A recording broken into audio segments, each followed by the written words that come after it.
right, we're rolling. Good evening, members of the public, to tonight's February 12th, 2025 monthly business meeting of the Open Space Board of Trustees. My name is Michelle Estrella, and I am the board chair.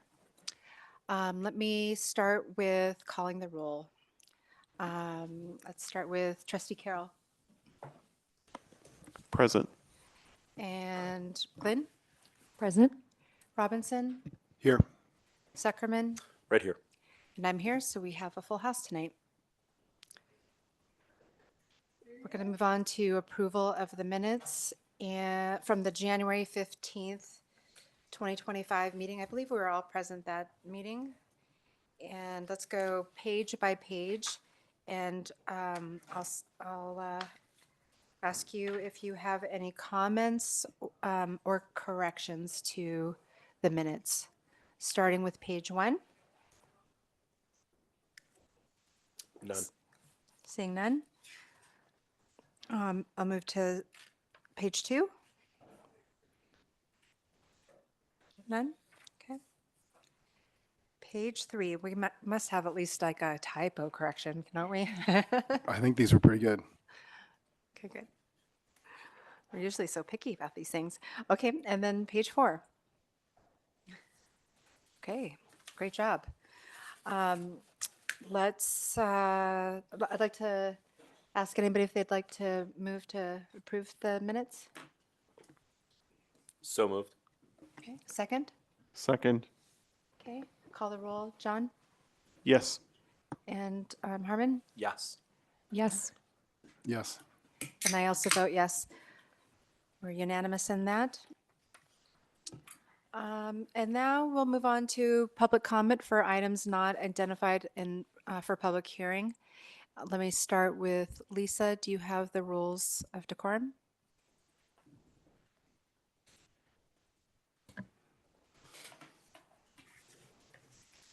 The city has engaged with community members to co-create a vision for productive, meaningful, and inclusive civic conversations.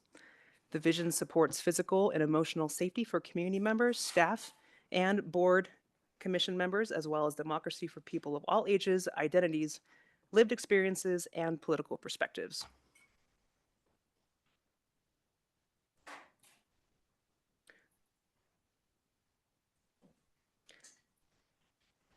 For more information about this vision and the community engagement processes, please visit this website. The following are examples of rules of decorum found in the Boulder Revised Code and other guidelines that support this vision. These will be upheld during this meeting. All remarks and testimony shall be limited to matters related to city business. No participant shall make threats or use other forms of intimidation against any person. Obscenity, racial epithets, and other speech and behavior that disrupts or otherwise impedes the ability to conduct the meeting are prohibited. Participants are required to sign up to speak using the name they are commonly known by, and individuals must display their whole name before being allowed to speak online. Currently, only audio testimony is permitted online. If you are joining in person and would like to speak during public comment or items identified for public hearing, please sign up at the table and we'll call you up to speak at the podium. If you are joining online, you can raise your hand to speak during public comment or items identified for public hearing. You can do that using the raise hand icon or by clicking the participants icon, then the 3 dots on the bottom right, and select raise hand.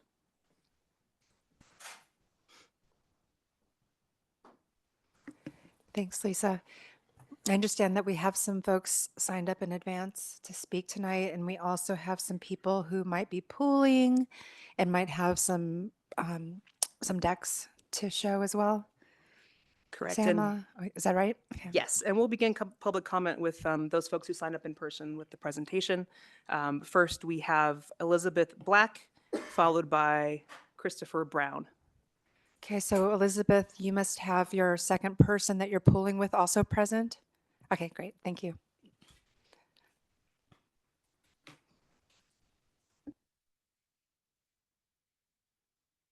And can we change the timer to 4 minutes?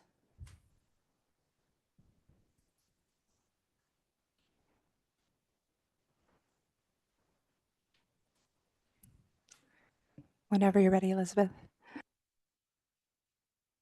14th Street. I'm here again about prairie dogs with some maps which OSMP started making in 1998. The red areas on the map show the extent of prairie dog colonies back in 1998. Let's travel through time and see how prairie dog acreages have changed on OSMP land.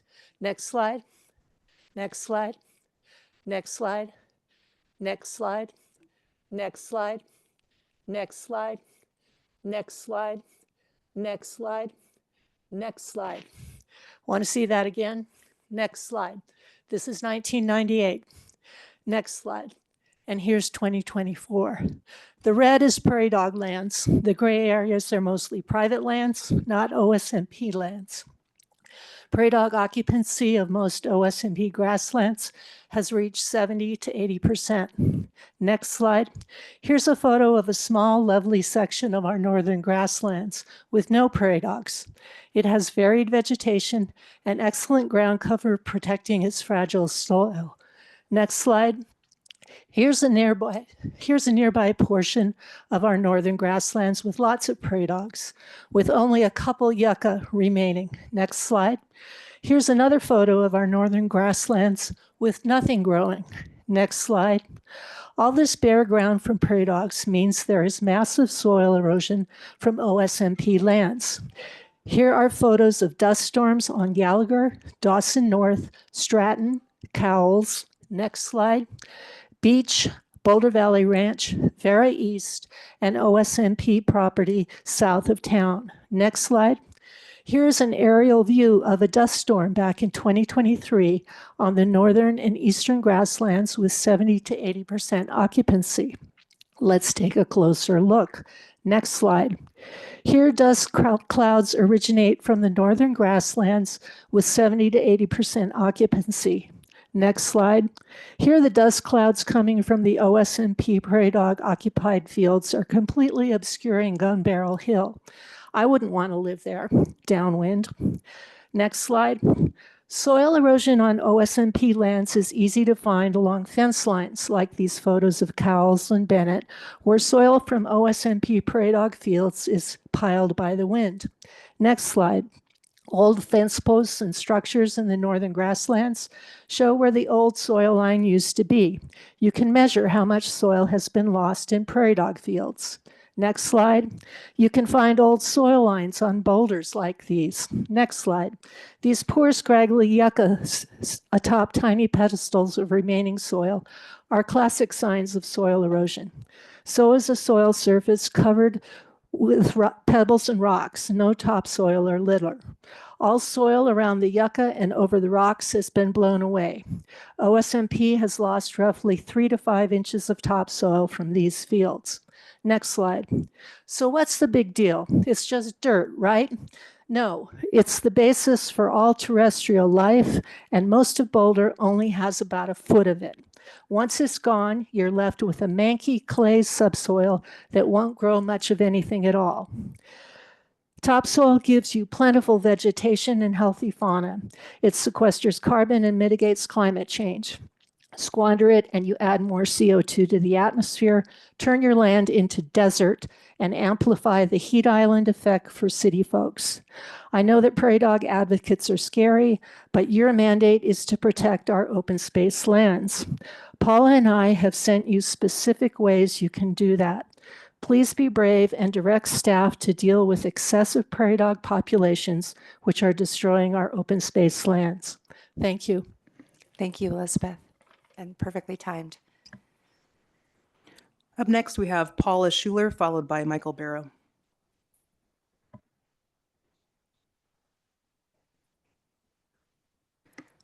And Paula, your second person is here too? Awesome, thank you. Mine's not so perfectly timed because I thought I had 5 minutes when I was pooling. So let's hope this works out. My name is Paula Schuler, and I live on land and have been farming and stewarding land in Boulder County for 35 years. Since 2021, OSMP has been using lethal control to remove prairie dogs from irrigated parcels each year. According to staff reports, 2024 saw a massive expansion of prairie dog occupied acres across the OSMP system due to dry conditions.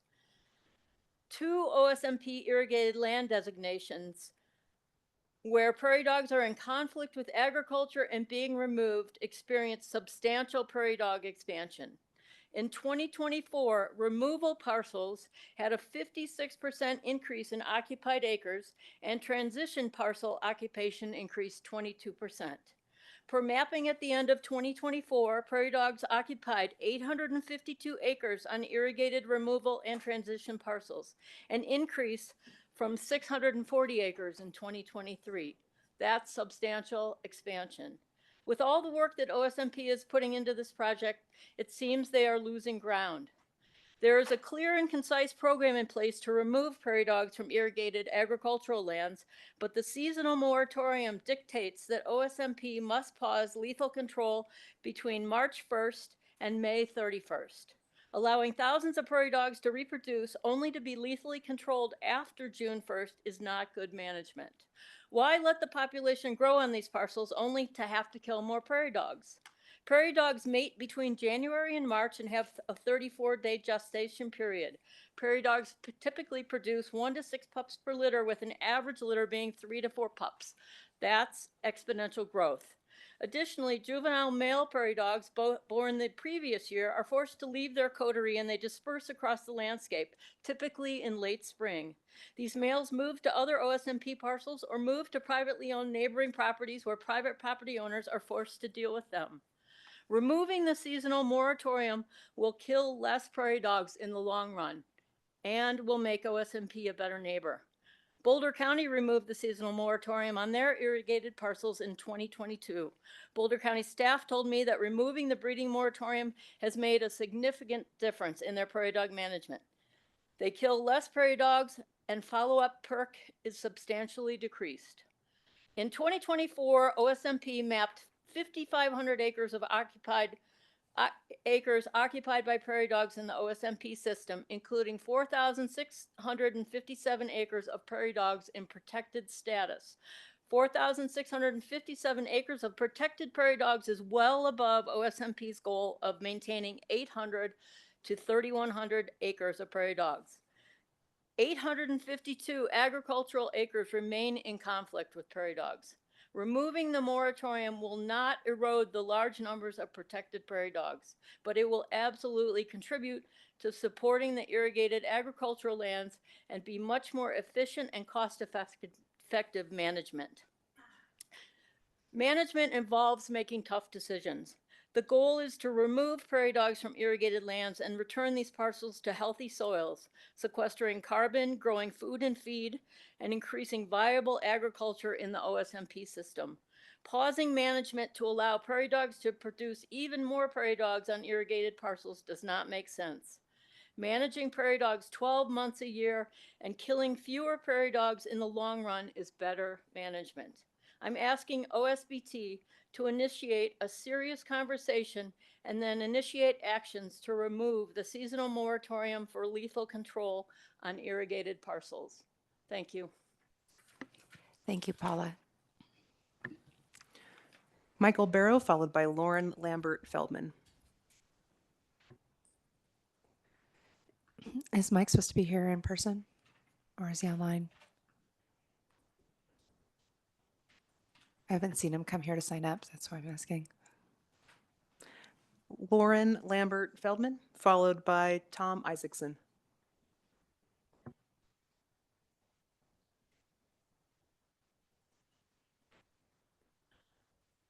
Hi. Do you want me to just start? Whenever you're ready, Lauren, go for it. Good evening. My name is Lauren Lambert Feldman, and I live at 5th and College Avenue near Flagstaff Mountain. Recently, neighbors and I met with open space staff Gretchen Bolivar, Paul Dennison, and Bill Wildenberg to discuss issues we are seeing on Flagstaff. We were very appreciative of their time and the incredible work they are doing to keep Boulder safe and prepared for the next wildfire. After reviewing the city and county's wildfire prevention plans, I am disappointed that these plans did not offer proposals to increase infrastructure, surveillance, or penalties for human-caused fires. In the 464 pages, there is not a single mention of how to prevent human-caused fires, Yet we know 87% of wildfires are human caused. We need to do all we can to stop wildfires from starting in the first place. This is not an if, but a when question for when we will face the next wildfire. In the last 4 years, on Flagstaff Road, we've seen carjacking, murder, drive-by shooting, domestic violence, a death, and human trafficking occur. In 2024 alone, we had a fire on April 16th, June 15th, June 24th, July 31st, and November 20th. Starting at 9 p.m., we also hear fireworks and gunshots nearly nightly. If we've learned anything from the LA fires, it is that once these fires start, we have very little control. So we need to put more effort into fire prevention. We also need to acknowledge that OSMP does not have the personnel resources to patrol and deter criminal behavior on Flagstaff Road. This is an enormous public safety issue just beyond just fire prevention. Here is a quote from the October memo the board received from OSMP staff. Quote, "Ashamed to say it, but due to our minimum staffing levels as of late, deputies avoid proactive patrols on Flagstaff because they know they're going to find some sort of criminal behavior that will require an arrest and take them off the streets for a couple of hours when we need every physical body we can get." While I appreciate the Flagstaff safety project currently underway, we do not have a year or years to wait for improvements to materialize. The OSMP memo also said they don't believe that additional patrols will deter or stop the rampant criminal activity on Flagstaff Road. We need infrastructure to prevent nighttime access. We need to either physically close all of the pull-offs or do what Golden just implemented on Lookout Mountain. Facing the same kinds of challenges there, they decided they had no choice but to close the road to traffic after dark to all vehicles except residents. This is an emergency situation and calls for emergency action. Thank you. Thank you, Lauren. I just will maybe comment that we're going to have an update on the Flagstaff Corridor Management Project next month. So stay tuned. And I think Can I Brady ask a has clarifying question? Lauren, does that mean you're in support of a gate? You are personally in support of a gate? Thank you. Just as long as you're bringing updates, yeah, March or April, we'll have a written memo update, and then we're going to have a full presentation and matters from the board on our Flagstaff project sometime this summer. So we'll be back twice in the next few months on that project. Okay, thank you. Tom Isaacson, followed by Wendy Sweet.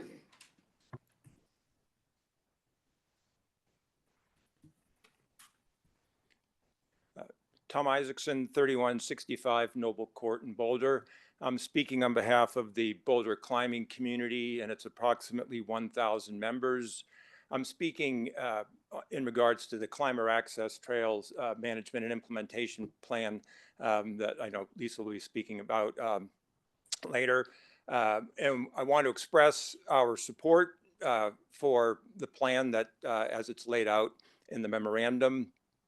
I particularly want to express our appreciation and thanks to staff for the very extensive outreach that they made to the climbing community, both to the Boulder climbing community and to the Flatirons Climbing Council. Often, I think in the world of politics, you feel like outreach is just sort of a matter of somebody checking a box and saying, well, we spoke to them, but that wasn't at all what happened here. We had many exchanges back and forth and a meeting that went on, I think, for 2.5 or 3 hours, where we really rolled up our sleeves and went into great detail on exactly, what was going on with various trails and where various signs perhaps could be located. And we, genuinely appreciate staff taking their time to listen to our concerns, and to reflect that in the plan that's being put forward. Over the 25 years that I've been doing open space related work, we've had a very good relationship between the climbing community and open space staff. And the work that we've done so far on this project is very much consistent with that relationship, strengthened it, and want to express our thanks. In terms of the substance, the most important thing is the how the various trails are proposed to be handled during this phase. And as you may know, virtually every climbing formation in the Flatirons does not have a designated trail to it. There are a few that do, but by and large, climbing formations don't have formally designated trails to them. So it's tremendously important to us to have this process, run and decide, well, which trails should be designated formally, which should be closed, and which perhaps should just be left alone as social trails. What we've seen in the staff memo, we fully support the decisions that are proposed there on which trails to be designated formally, which would be retained just as they are. And we haven't heard any details on which are to be closed, but I suspect we would support that as well as being consistent with the discussions we've had. And, very much look forward to seeing these over the years implemented, kind of on the ground and on maps and on the city's website to help guide climbers on where to go and how to get there and which trails to close to, improve the ecology and get people off of unnecessary social trails. So want to express our thanks. Good luck with this. Thank you, Tom. Wendy Sweet, followed by Giles Troughton.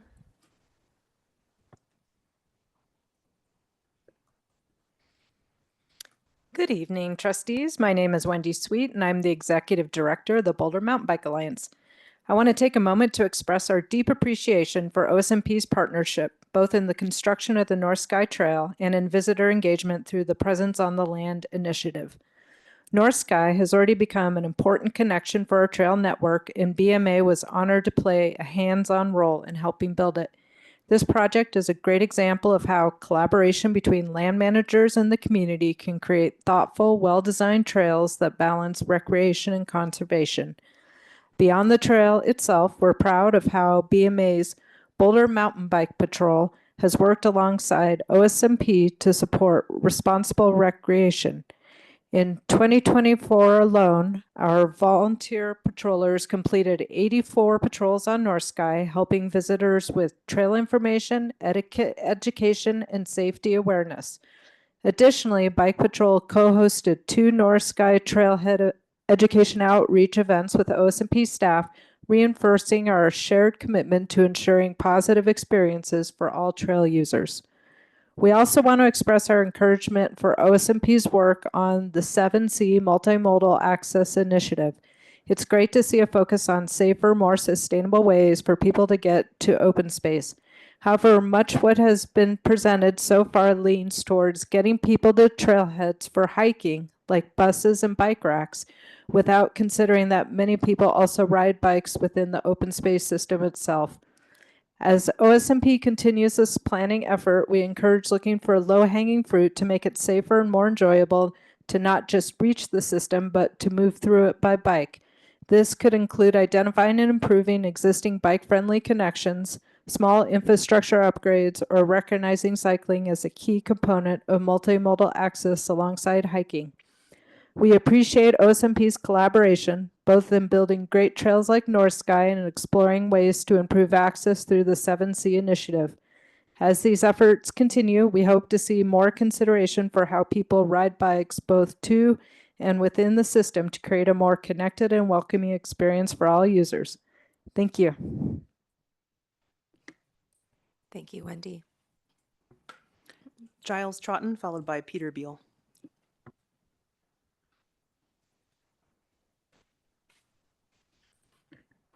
Good evening, trustees. Giles Troughton from Boulder. I feel like I've spoken to this group so often I should be inviting you guys over for Sunday dinner or something. Anyway, I want to start out once again by acknowledging the hard work and effective work of staff members, Paul Dennison, Bill Wildenberg, Gretchen Bolivar, for their knowledge, expertise, and their commitment to the city of Boulder, and I'm really here to piggyback on their efforts. Quick review of fire history. 2018 Camp Fire in Paradise, California, 85 deaths.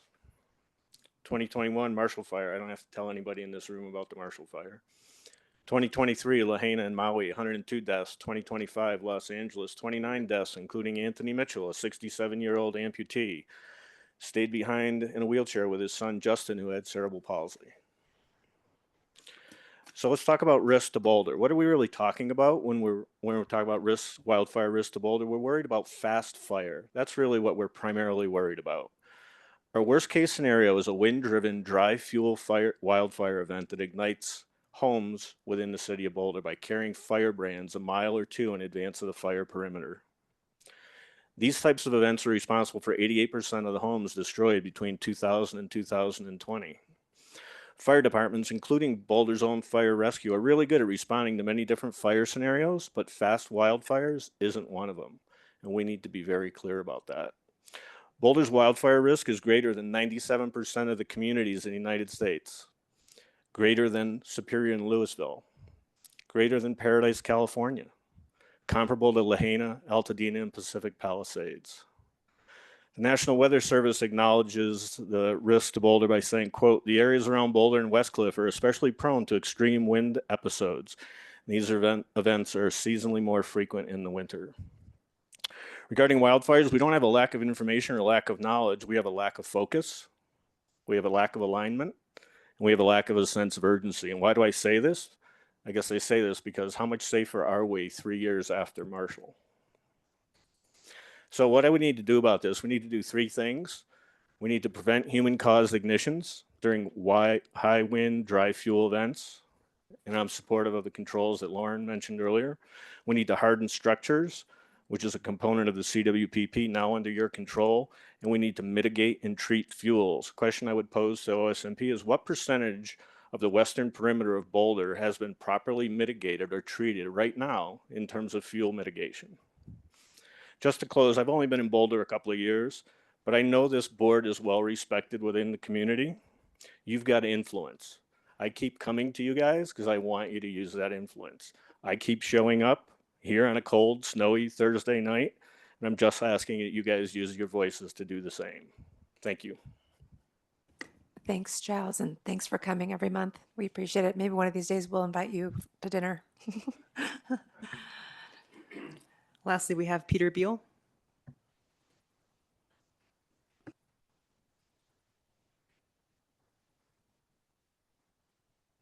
I managed to get in the building. All the doors were locked when I came by. So thanks for letting me speak. I really just want to echo Tom's comments about the relationship between OSMP. Obviously, the BCC is a big part of climbing management, and I'm just representing, because Rui's out of the country, actually, I guess, the Flatirons Climbing Council, and just want to say that Tom and I just went over the plan in terms of the designation, retain, maybe remove trail piece. It all looks very much like what it was, a long session, fun session actually, seeing what worked and what didn't. And so we're looking forward to many more, plans and whatever, building and taking apart and all the things that FCC and BCC does together. So thanks again for your help with that. Thank you. Thanks, Peter. Yeah, I got to go to that first session, and that was fun, watching everybody else do the work and look at maps. Yeah, presumably that's 2.5 hours we didn't have to be meeting as a body. So thank you. And now, if you'd like to speak and are online, you can raise your hand now. First, we have Lynn Siegel. Where's my video window for timer?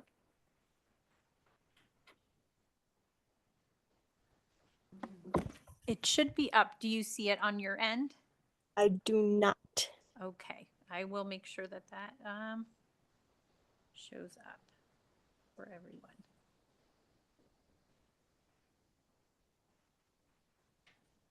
I like to be timely. Okay. Okay, should be showing up now. Nada.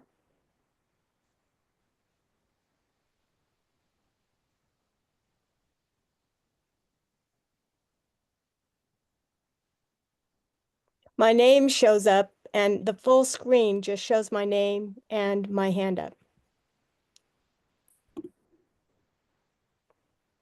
Yay! But now I can't see those whom I'm addressing. Is it possible that you could assign the timer to a video window? Yay! Perfect. Thank you so much. Lynn Siegel here. First and foremost is Israel-Palestine, because everything you do is irrelevant if we're in World War III, which we definitely will be very shortly. So my best suggestion is that you draft advice to the city council to do a resolution to support Palestinian justice. And that's the best thing you can do for the climbers, for the prairie dogs, for all the work that you do here, because it's all for naught if we're all up in a atomic bomb. So that's the first thing. The second thing is I'm operating from 46 degrees. So I'm kind of cold and cranky, but I'll do the best I can. I understand how things can be mismanaged, as someone earlier spoke about the moratorium on the prairie dogs and how they're just proliferating during certain times. Well, the same thing happened with me in a retrofit that I waited a year for with the city of Boulder. Well, through the city of Boulder, through the CARE program, through OAC, or EOC, Energy Outreach Colorado, and the CARE program. And they completely botched my entire job. Everything they touched was botched. I had been sequestered from the job. I was gaslighted by the county person that ran the retrofit program 10 years ago. So this came back at me 10 years later, for his unjust practices about a solar installation.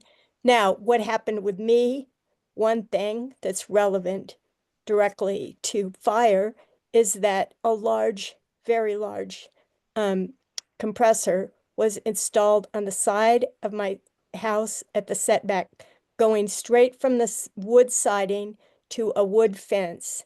And it's unanchored. And the first wind that comes along, hefty wind, gonna blow it straight down and rip it out of the 220 volt thing that it's hooked into to amend my heating, which I don't even use because they spent $25,000 on what they needed to spend was $7,000 for a mini split. Instead, they put an air handler in my attic, which I need my attic, but they didn't talk to me. So that is a danger. And it's gotten, it looked to me just intuitively wrong to block that area like that. And I've gone back and forth between the fire people and the permit people, and they can't get it. They toss it back between the two. Thank you, Just Lynn. saying. We appreciate you. Were we able to get Mike Barrow? Oh, great. Michael Barrow, if you're online and would like to speak, can you please raise your hand? Or anyone else online that would like to speak, please raise your hand now. Michael Barrow, I see you. Go ahead.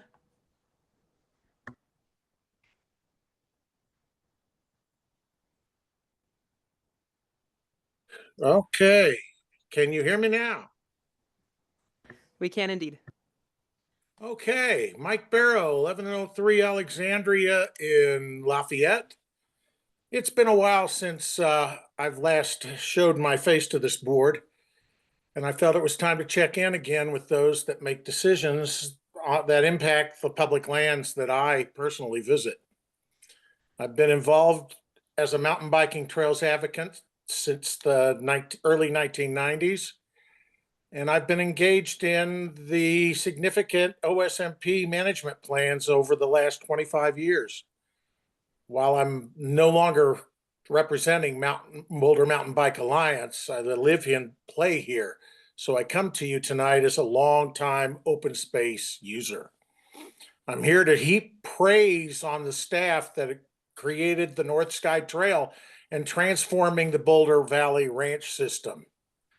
The North Sky, along with the reroute of the Eagle and Cobalt trails, are simply the best trail work I've seen in Boulder County in the last 15 years. Timberline Trailcraft was an excellent contractor for the Eagle Trail work, and I hope to see them out on the North Foothills project someday soon. Jeff Haley, Bo Clark, and Greg Seablum all deserve shout outs for their great work on these trails.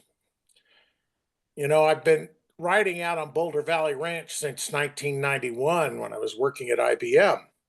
I rode there because the options available to me at the time were so few.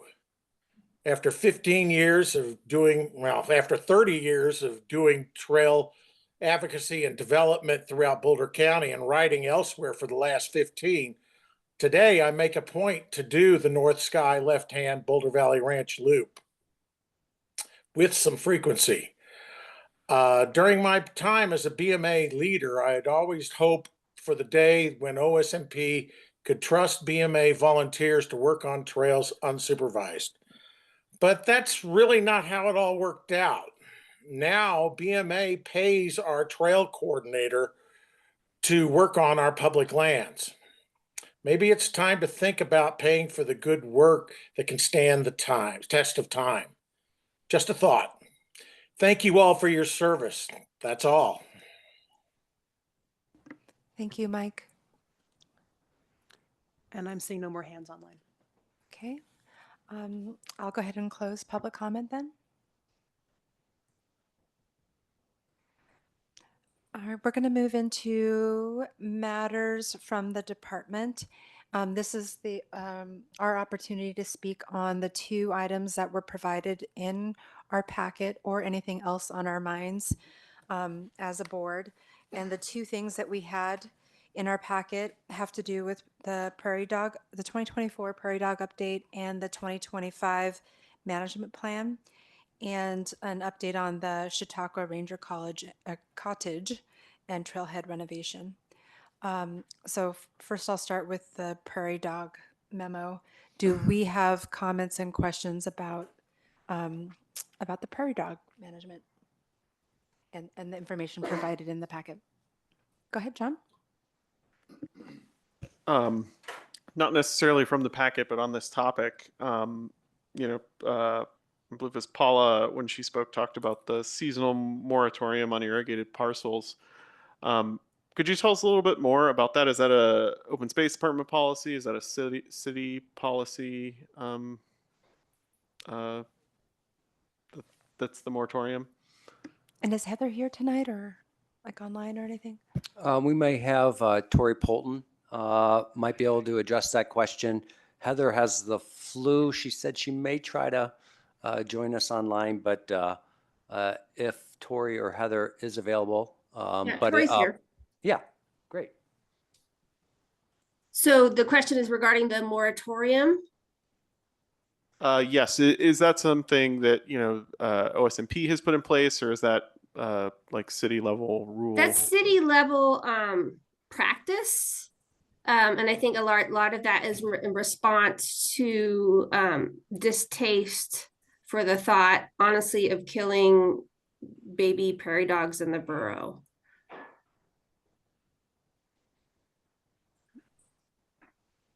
Yeah, John, that was part of what came out of the 2019, 2020 discussions with council, the whole package of the preferred alternative. That was sort of embedded within the guidance that council provided. Okay. So yeah, that's something we would likely need to take to council to get changed, I guess is what I'm asking. I would imagine when I talked to the city attorney's office about elements of changing council approved plans, I would have a high degree of confidence that this would be suggested that we would go back to council on. Okay, thank you. thanks. Can I just follow on with that question of John's? Do other communities also pause during the breeding season for those same reasons, Tori? The county, Boulder County did until recently. I think it was 2 or 3 years ago, as Paula mentioned, they discontinued that following that moratorium. And it was for the reasons, that they felt like they were falling behind, and year-round use of year-round lethal control had helped them stay abreast of expanding populations. Okay, and just to bring that back around, it sounds like if we were to change that policy, we would need to bring that back to council. Brady? Are we presuming that? I mean, we're coming, this seems to be it seems like we're all kind of on the same wavelength here. This seems to be a common sense suggestion that the county's already done, and we're about to come into the moratorium period, like we're a few weeks away.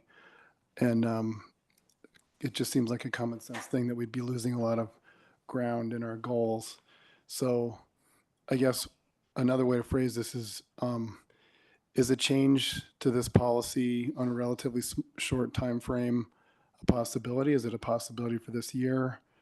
And what might a good process be for that, Dan? In your view, you've got a much better holistic view of the politics. Yeah. Dan, could I just jump in quickly? Sorry, I am here.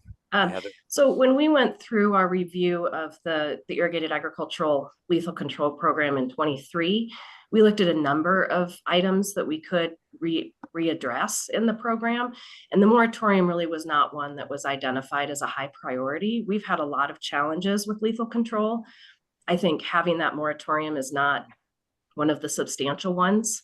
For one thing, our in-house prairie dog crew seasonals are required to take a 12-week break in service each year. And so it's worked out well that their break is during that pupping season. So while we could certainly look into what it would take to change that, I don't know that that is a high leverage item for actually increasing our success at this point. Yeah, that was my question is what, within this report and what you have happening, what is the path to success for this? It does feel really important to continue working on it. So can you just clarify what we're doing, what's the common sense solution here? What's really going to get us to a better place with this issue? Well, I think for one thing, 2024 was actually historically dry summer, which is really challenging. It was our first year of bringing lethal control in-house, and so there really is a learning curve there. So I would expect that our efficacy will only go up. We're also exploring additional contractors because we had real challenges in 2024 with contractor availability. We're also looking at things like working with lessees to better manage properties after prairie dog removal to help keep prairie dogs from moving back in, reassessing our barriers to see if there are areas that we need to shore those up. So I think we're looking at a number of strategies to try and increase our effectiveness.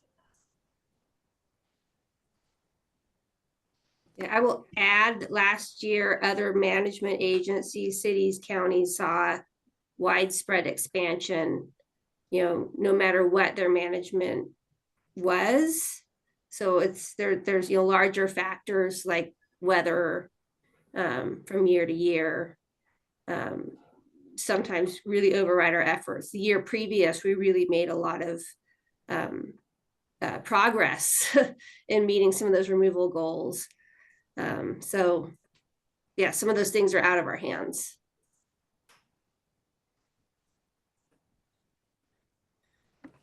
It's more of a comment. I feel that I do understand the complexity of the issue and the difficulty of it. And I think these are the times that we live in where we have to start looking out more long term. I grew up in Missouri. My family are farmers.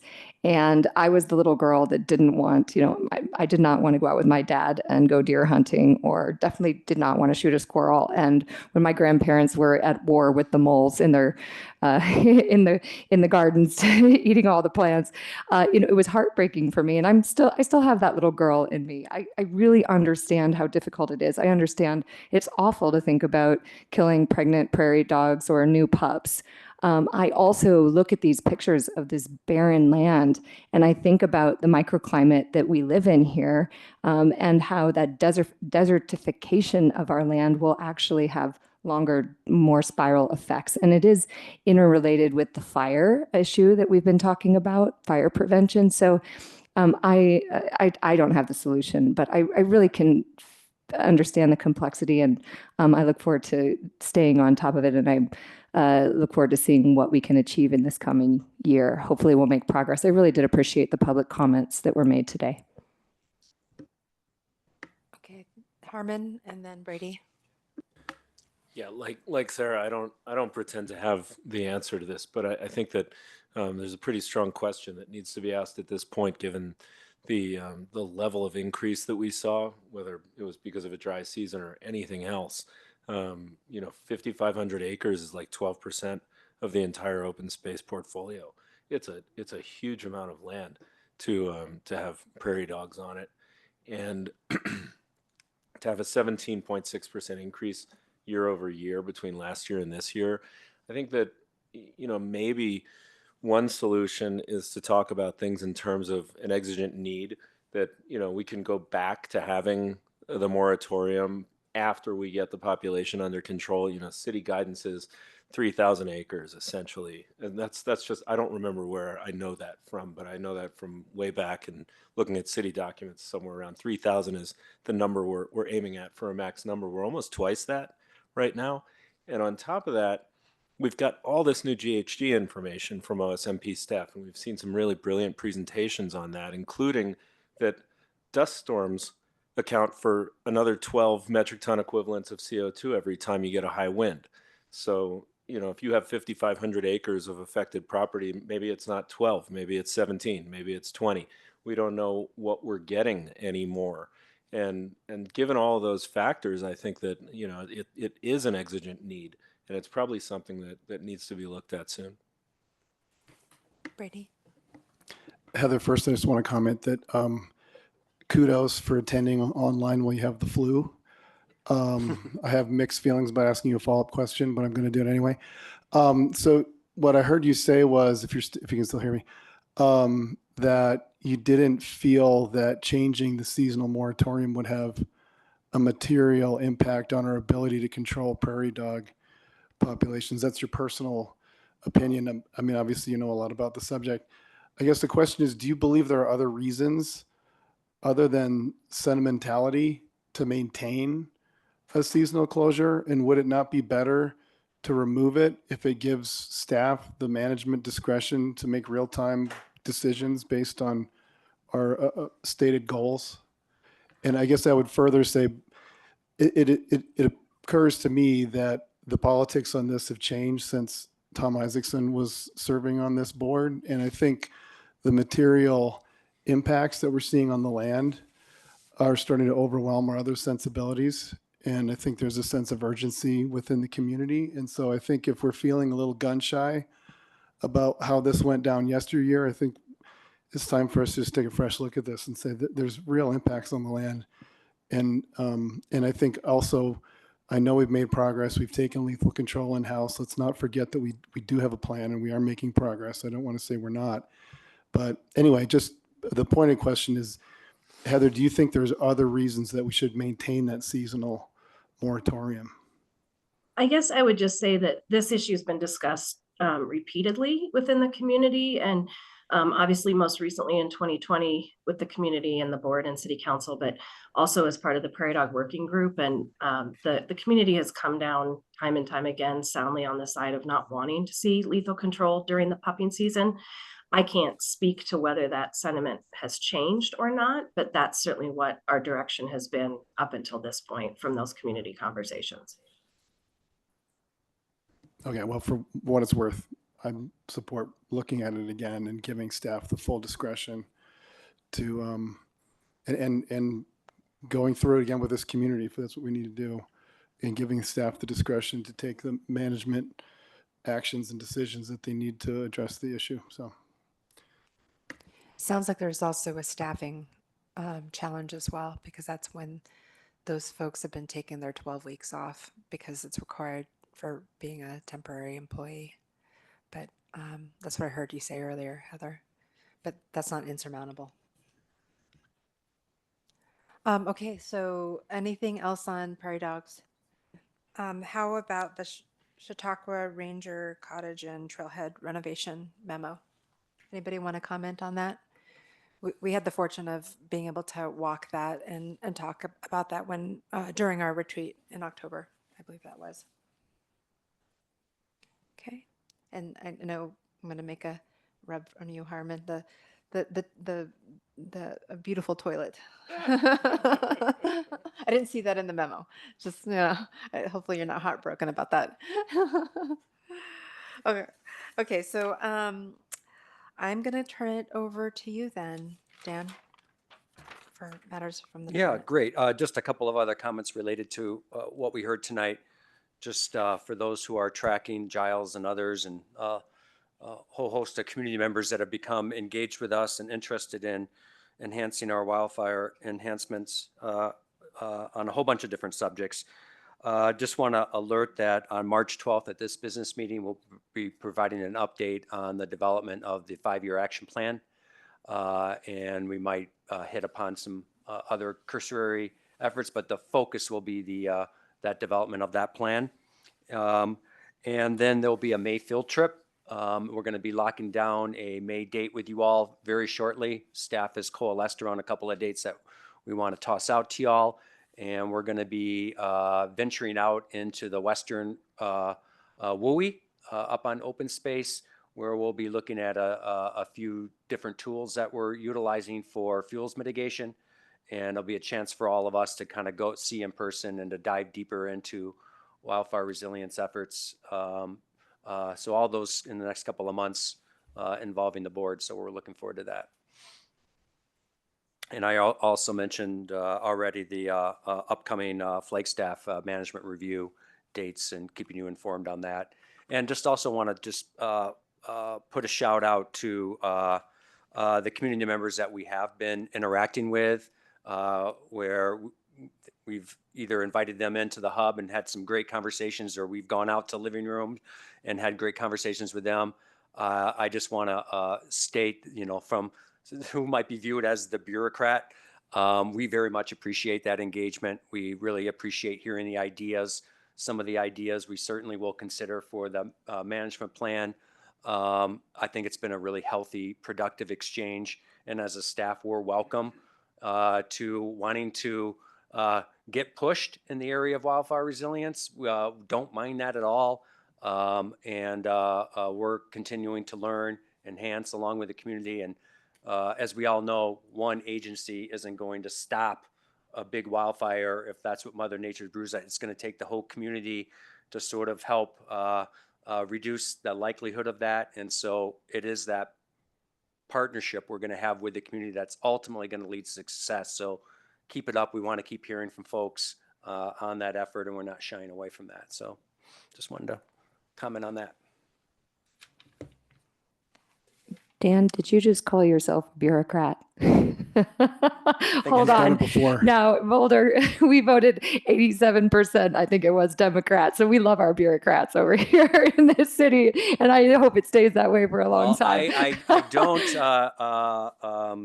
I understand some reputations culturally that may be out there on that word. So. Well, I think we're an exemplar. We can continue to demonstrate to the world how it can and should work. All right. Our first matters from the department actually touches upon some of the public comment that we heard tonight. It was nice to hear some kudos in regards to the partnerships out there with the North Sky Trail, some of the partnerships that are enhancing our ability to have a greater presence in the land, because as Dakota will touch upon, it's just not staff. Again, it's our volunteer force is a big presence in the land initiative. And I just want to personally say that when I'm out on North Sky, or I've had a number of interactions with the bike patrol folks, and they have been 100% such friendly interactions. They don't know who I am until I introduce myself. And by that time, they've already sort of given themselves who they are and what they're doing. And I've been nothing but impressed with the volunteers from the bike patrol. And of course, I'll just tout all the volunteers that we have. They really kind of make it all hum out there for us. So we're proud to invite Dakota and Colin here today to talk about our Presence in the Land initiative, and then to do a little spotlight on what we're seeing out at the North Sky Trail in our first half year or so of the trail opening. So am I going with Dakota first? Yes, you Great. are. Awesome. Thanks, Dan. Hey, everyone. Good to see you all again. My name is Dakota Anderson. I work as our outreach manager And I also am the coordinator for the Presence on the Land initiative, which I'm here today to talk to you all about.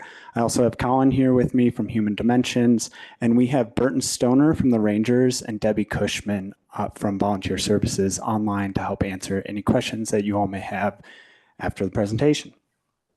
So my understanding is that you all enjoy, thank you, Sam. I forgot I got to say next slide. My understanding is that you all enjoy short and efficient presentations. So we hope to make this that, but we do have a lot to cover. So we're going to dive right in. Next slide, please. So a quick overview. The Presence on the Land initiative is an initiative to enhance the presence of uniformed staff and volunteers out on the open space system, making connections with our visitors. There are three main teams that comprise the Presence on the Land initiative. That is education outreach, rangers, and our volunteer ambassadors. Next slide, please. So in 2022, the department recognized Presence on the Land as a departmental priority focus area. So we have been working to enhance and operationalize over the past 3 years. We talked about those 4 bullet points in the memo. So if you want any information on that, just refer to the memo. Next slide. These are the number of contacts that the 3 groups were able to make over the past 3 years. We were able to make a combined total of 441,718 face-to-face contacts with the public. I do want to note that for our rangers, that is just non-law enforcement contacts. This is a number we are extremely proud of. We believe that that is 441,000 positive impacts that we have made with the Boulder community and also with people from all around the world. Next slide. I'm going to talk a little bit about each of those 3 teams, starting with the outreach team. Outreach staff do wear a uniform such as I am wearing today. However, we are not park rangers. We are not law enforcement or commissioned in any way. We only share information and education. We like to say we are law encouragement. And with that being said, all of our staff are trained naturalists. They are trained in wilderness first aid, customer service, de-escalation, emergency coordination, and a lot more. Next slide, please. So this is a table of our contacts made over the past few years. We do consider the Ranger Cottage as part of our Presence on the Land initiative. I also want to call note to that number in 2022. We were closed for a good chunk of the year due to lingering effects from the pandemic. I also want to call attention to our trail and trailhead numbers. You can see that they have been decreasing over the years. Our team has really been struggling with staffing shortages. Our team is entirely comprised of seasonal employees, so it makes it really hard to give year-round services with an entirely seasonal team. That being said, we are working with our directors team to come up with creative solutions for that. We are hopefully close to implementing some of those creative solutions, and for that, I'm really grateful for our directors team and the department. I want to call attention to those 2 stats that I have there in the bottom, as I believe they show a great impact of what this team is able to do. In 2024, 8.8% of shifts resulted in a call to 911, dispatch, or rangers. This includes things such as medical emergencies, illegal activities, or safety concerns. 14.7% of shifts reported a significant facility, trailhead, sign, or trail need. This is like a downed tree, a broken gate, graffiti on a sign, anything such as that. I think these numbers really show the impact that this team can have for the department. And I also think, one thing we pride ourselves in is we are the eyes and ears of the system as we are making it to all parts of the system on a consistent basis. Next slide. So, to show you that we make it to all parts of the system, I know that can be hard to read, but the graph on the left is showing you all of our contacts by location. It is skewed heavily towards the Ranger Cottage. That is our #1 priority, as it is a constant. It is open every single day of the year from 9 a.m. to 4 p.m., so we do prioritize that over trails and trailheads. And then you can see a lot of our contacts do happen in that Chautauqua area. with about 19% coming in on the rest of the system. The graph on the right is essentially if you take that slice of the pie for the rest of the system and show the detail, that's to show you where we are making it out on the system. And we're pretty proud of the somewhat even distribution of making it out to all parts of the system. I do want to call attention to this is percentages based on contacts. This is not how much time we're spending in each area. We actually spend a little bit more than a quarter of our time on the rest of the system. But because we make so many contacts per hour at Chautauqua, it can really skew those numbers. Next slide, please. Next, I'll talk about volunteer services. OSMP has a ton of volunteer groups, but these 5 groups that you see listed there are the ones that are focusing on the Presence on the Land initiative. I also want to call your attention to their contact numbers in the bottom left there. I bring this up because I believe that our volunteer services team and our volunteer coordinator, Debbie Cushman, deserves a major kudos and a lot of praise for the amount of engagement that they have been able to create over the past 3 years. From 2022 to 2024, you can see that they almost doubled their number of contacts, which is an amazing achievement and not something to go unnoticed. Next slide, please. I specifically wanted to focus in on Boulder Mountain Bike Patrol, so I appreciated that public comment from earlier. And I wanted to call attention to them because Debbie heard from the board recently that you all wanted to see more engagement happening from Bike Patrol. So she went to work on that. She worked with the volunteers on engagement strategies, including staying at the trailhead for 10 to 15 minutes instead of immediately getting out of their car and going out on a ride, and also spearheading these outreach tents that you have already heard about today. These tents are a collaboration between OSMP outreach staff, Boulder Mountain Bike Patrol, and Boulder County Horsemen's Association, and they really have proven as a great success to get a lot of mountain bikers to stop and talk to folks. They hand out things like free bike bells, brochures, information, and really, as you can see from the numbers, the engagement for Bike Patrol has really increased over the years. Next slide, please. So last but not least, we will talk about our Ranger team. I don't think that team needs too much of an introduction for you all. I'm sure you all are well aware of the work that they are doing, and they are certainly the superheroes of our system. Next slide, please. So this is a breakdown of the Rangers' contact data just in 2024. They made a little over 11,000 non-law enforcement contacts. You may have noticed that their contacts have been going down over the years. There are a multitude of reasonings for this. A couple of the major ones are staffing concerns. So they have some turnover, some retirements, and then the training that it takes to train a new Ranger. And then also just the number of incidents and the complexity of those incidents that they're having to respond to doesn't save them a lot of time to be doing this Presence on the Land work. Next slide, please. And that's why we wanted to include this graph. What this graph is showing, or this map here, is the distribution of incidents that the Rangers responded to throughout the 2024 season. As you can see, it is all over the city and our open space system. And we think this is important because even though this isn't necessarily counted towards official Presence on the Land reporting, this is still having an impact. When our visitors are out there and see Rangers in uniform protecting our land and the visitors to this land, that is having an impact on them, even if they're not necessarily engaging in a conversation with a Ranger. Next slide. So now we're going to pivot into talking about North Sky. We really think that the grand opening for North Sky was a great example of how the Presence on the Land team can work collaboratively with the department and have a major impact on the community. Next slide.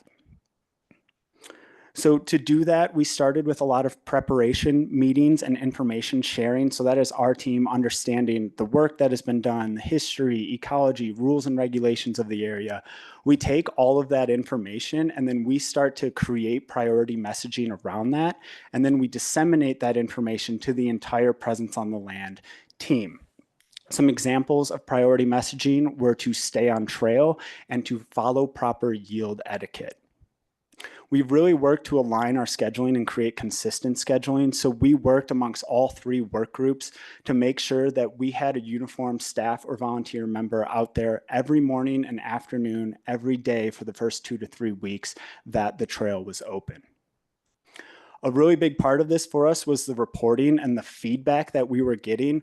Our staff and volunteers submit a daily report for feedback, or every single time they go out into the field, they submit a daily report. We specifically ask them to be looking and soliciting feedback from the community on what their experience was like on this trail. As the Presence on the Land coordinator, I took all of these daily reports, compiled them, and summarized them into monthly reports, shared them with Dan, other deputy directors, as well as anybody that was greatly involved with North Sky. And with that, I will pass it to Colin to talk a bit about the visitation to North Sky.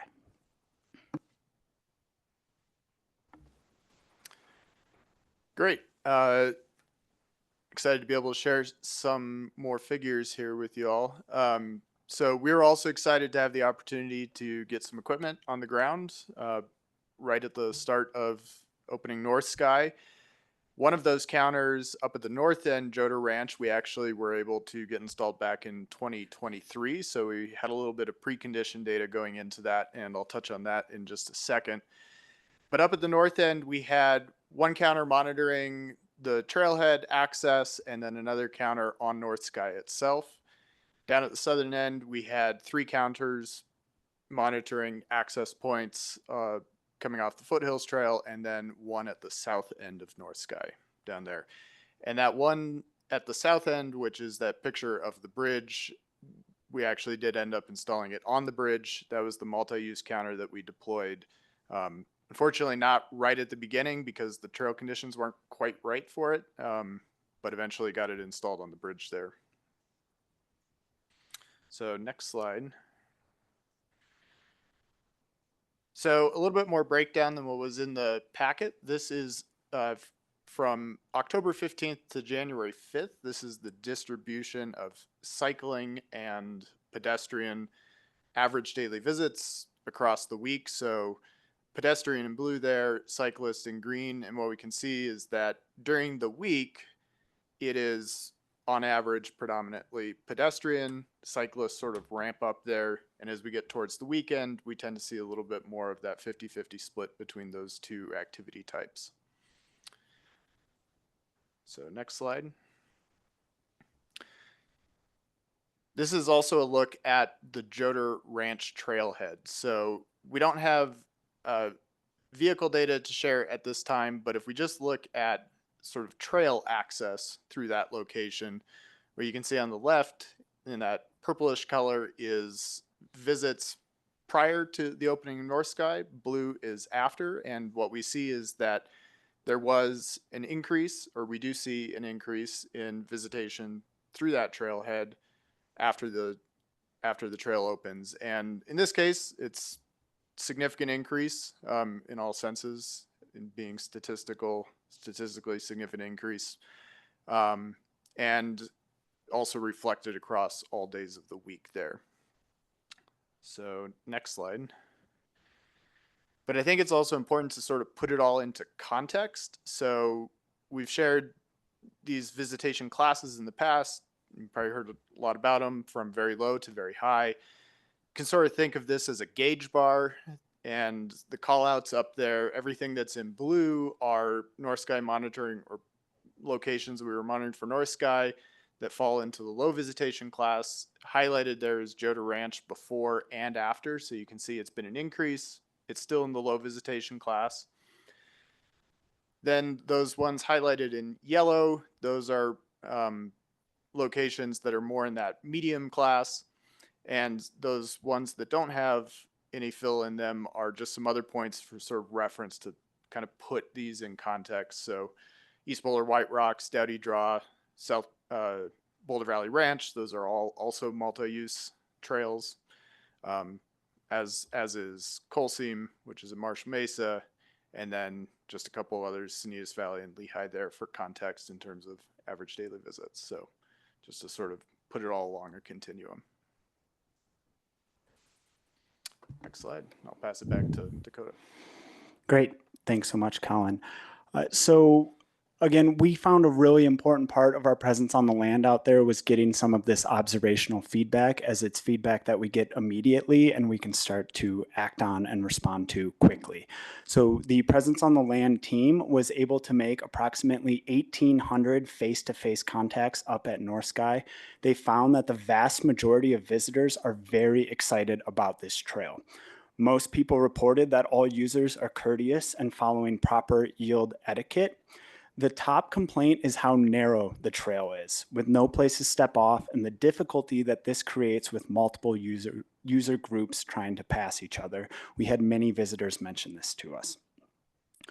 We were seeing an observed mix of user groups using the trail, but with a high concentration of cyclists. And I think this is important to point out as you have sort of your perceived experience on a trail versus what is actually happening out there. Colin just showed us that there were not more bikers than hikers out there, but we heard a lot of this, and it makes you think just, you know, what your experience is on the trail, how it can make you feel like there are so many bikers in an area, specifically in an area where it is difficult to pass. We did have complaints about the tricky intersection with North Foothills, but staff and volunteers were able to share information on the planned reroute of this intersection, and we think this is another great example of how the presence on the land team can be out there giving real-time information and updates on OSMP projects to the people that care about those projects. And in general, cyclists seem to love the trail. Hikers definitely enjoyed the trail, but they did have a couple of concerns. Next slide.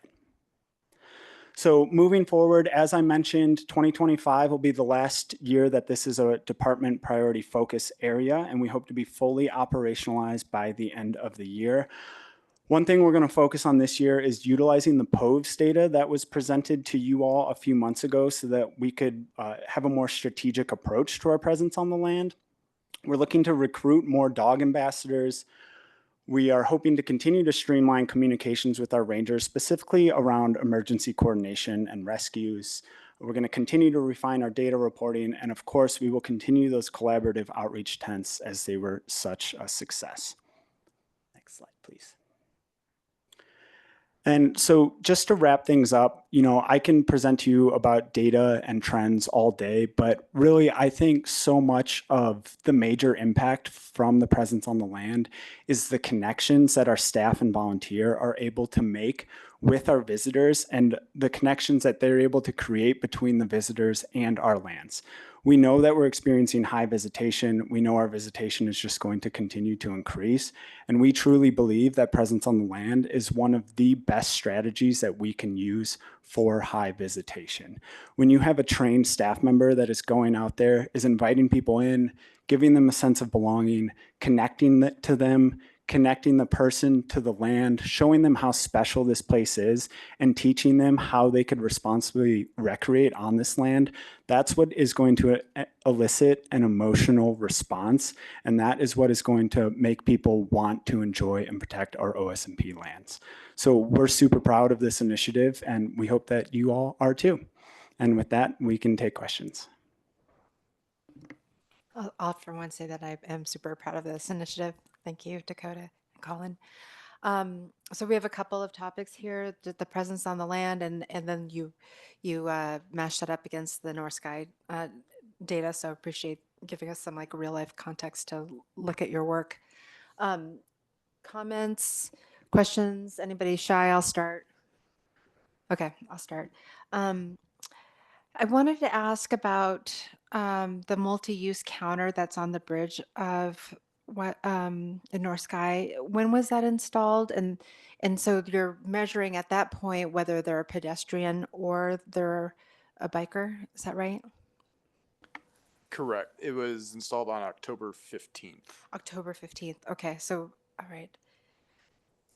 And I just happened to be out there the day that they realized that the cameras weren't working at Joder Ranch parking lot trailhead, and to measure the cars. And I know that you're all trying to fix that.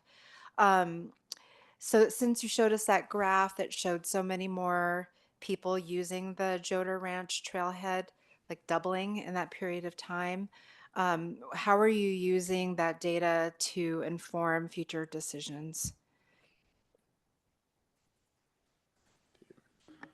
Yeah, it was very intentional that we wanted to track the trailhead usage because there, as you know, there in the North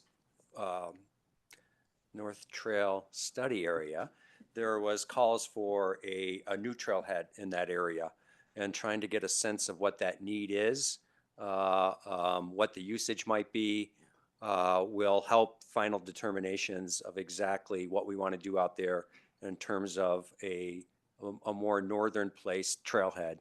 And so this data is really going to be used pretty significantly to determine the size, the scope, and the apparent need that might be out there. And so that's going to be deciding that, yeah, it's important data for us to have in terms of making those final decisions. That's the mahogany back, something like that trail? Those are trails, but in terms of the Proposed. trailhead, Oh, the- Joder, there's the calls for what is called the Coyote Trailhead. Right, Yeah. right, the Coyote. So you're considering building the Coyote Trailhead?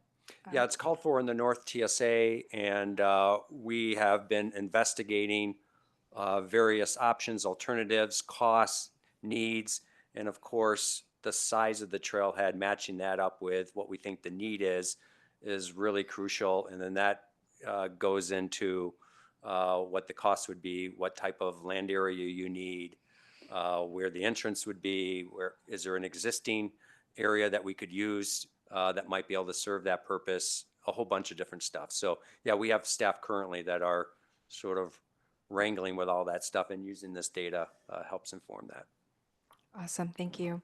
Also wanted to ask a little bit about the comment about the narrowness of the trail. My understanding is that was intentional, right? Right.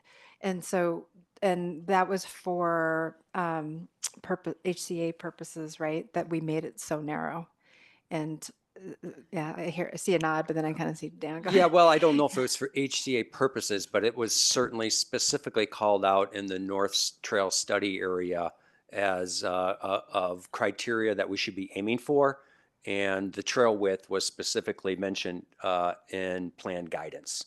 So that did go into our planning and design thinking. So sometimes plans and specific trails, they don't go into that level of guidance. This one for the North Sky Trail specifically had specific language in regards to trail width. So that did go into decision making. Okay, and that's just something that we have to live with now, is that people will Well, and will I'd feel a also little say bit- that in the beginning, and Jeff or whoever here can correct me if I'm wrong, so we actually developed the trail in phases. And so like we started with a section down at the very south side, and then we would do a section at the very north side.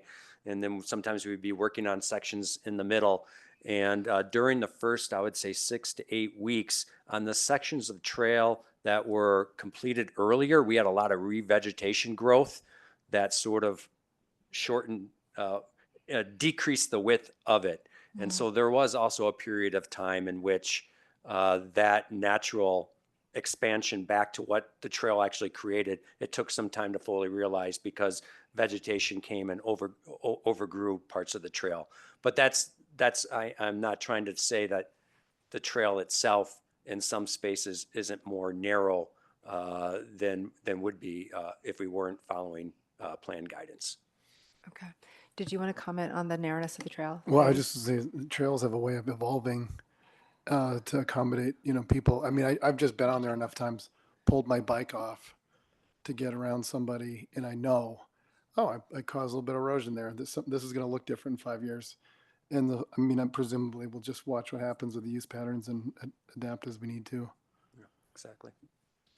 Yeah, so I'll just say we're really trying to focus our education outreach efforts into that area. There's the Bell's Twin Pod in that area, and it does like sort of barren ground.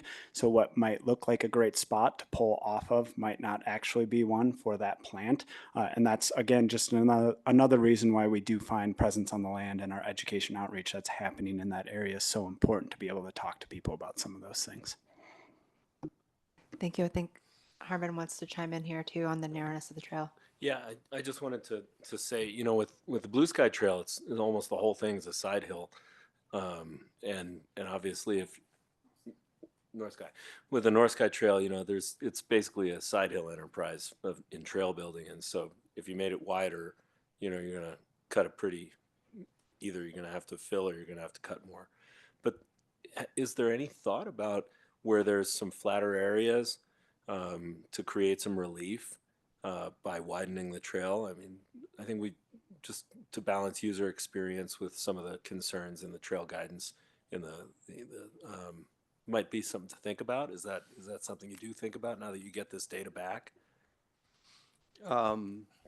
Yeah, I mean, I think that would be unless Jeff wants to correct me, I would say after 7 months of an initial opening, I would venture that there is no active conversations right now to do any sort of refinement or redesigning of the trail at this early stage of the game. But you can correct me if I'm wrong.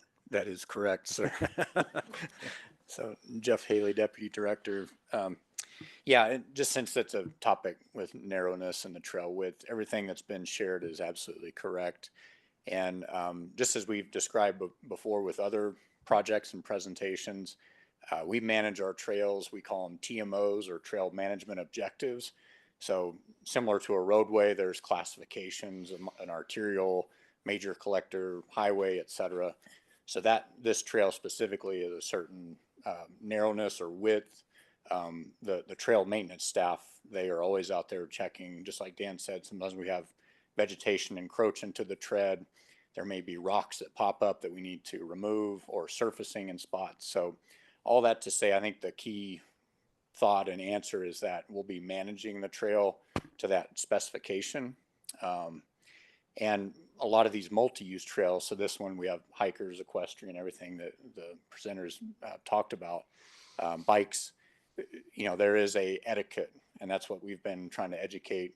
I think this is probably one of the more narrow trails given the amount of use it's had, and so I think there is still this community learning and understanding the etiquette.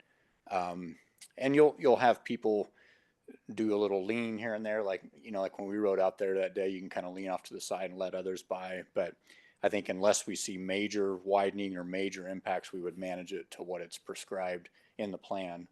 And yeah, just kind of keep managing to that.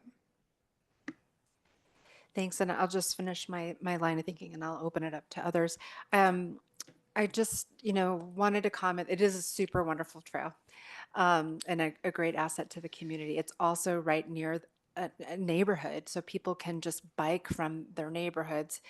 And this is a part of town that has a lot of kids. And so when I've gone out there, I've just seen families out there with huge smiles, like parents and like 4 kids, and they're biking from their houses and just having the best time.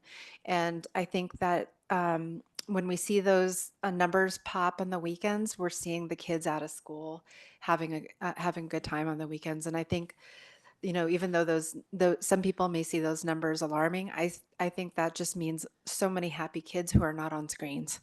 And so I just thank you so much for doing that. I mean, in terms of etiquette, I know that when I was out there, and my son likes to ride fast, and there were some horses out there, and I had thought I had taught him right, that you yield to everybody. And when I saw the horse people in the parking lot, I said, they said, "Oh, is that your kid up there zooming up there?" And I'm like, "Yeah, did he yield to you?" And he's like, "He did everything perfectly." So I was like super proud. And just a comment on the presence on the land. The bike patrol folks are just so invaluable. I mean, I see all those contacts, and I know Debbie Cushman is working really hard with all volunteers. But bike patrol folks are out there educating people to exercise good etiquette. And I'll just express an anecdotal thing from 16 years ago. And I went out with a group of my girlfriends, and we ended up getting benighted. This is down on Dowdy Draw, and a bike patrol person helped us out of there. And this was 16 years ago, and that's when I first learned about BMA. I'm like, they're not paid to do this. They're not paid to go out there and help people and educate them how to be good stewards. And now, and to Mike Barrow's point, they're actually building trails, and I think they're doing that for free. And I know that there are other nonprofit groups local groups out here who are not doing that for free. So it would be nice to see something because they have a professional trail builder who's out there doing that. So I just want to plug that particular comment. Yep, Brady. Well, first of all, Michelle, you probably made somebody's night when you got rescued. Thank you for the presentation, Dakota and Colin. And you're right, we do like Chris' presentations, and that gives us the ability to kind of think out loud, which isn't always maybe, the most productive, but it's good for us to get some opportunity to kind of chew on this with you all. So thank you for that.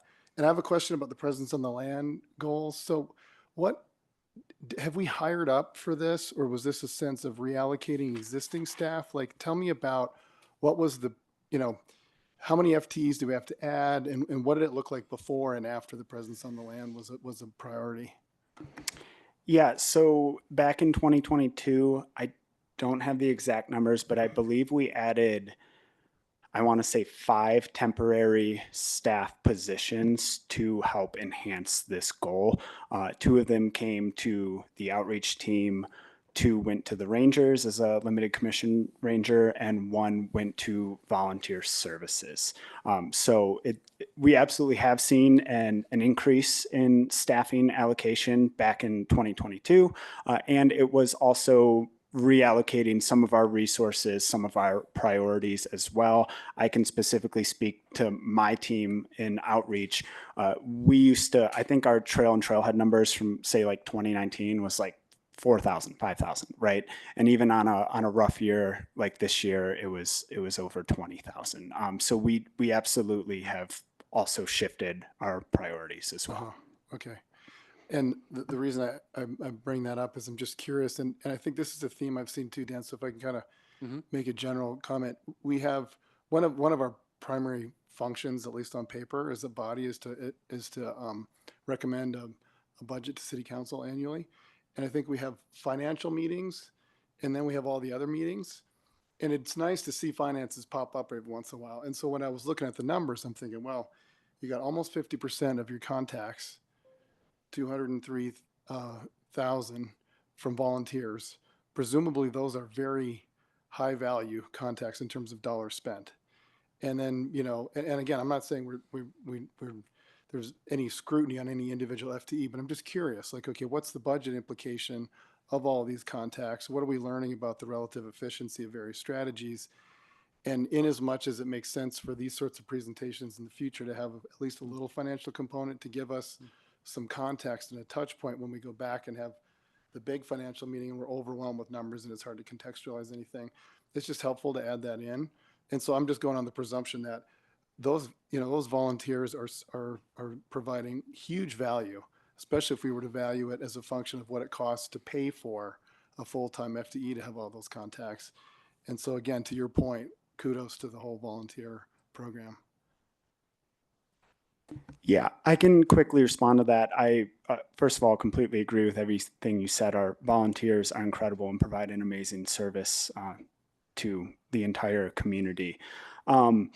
One thing that I was talking about in refining our data approach is making sure that we're all getting on the same page of what we are reporting. And so you'll see in your memo, our outreach team and rangers are going to start counting non-informative contacts as a number, because so essentially, hey, how you doing today? And that's it. They say they're running by. We used to not count those numbers, whereas the volunteers do. So it is a little bit skewed, I will say. And then there are some other aspects to that as well.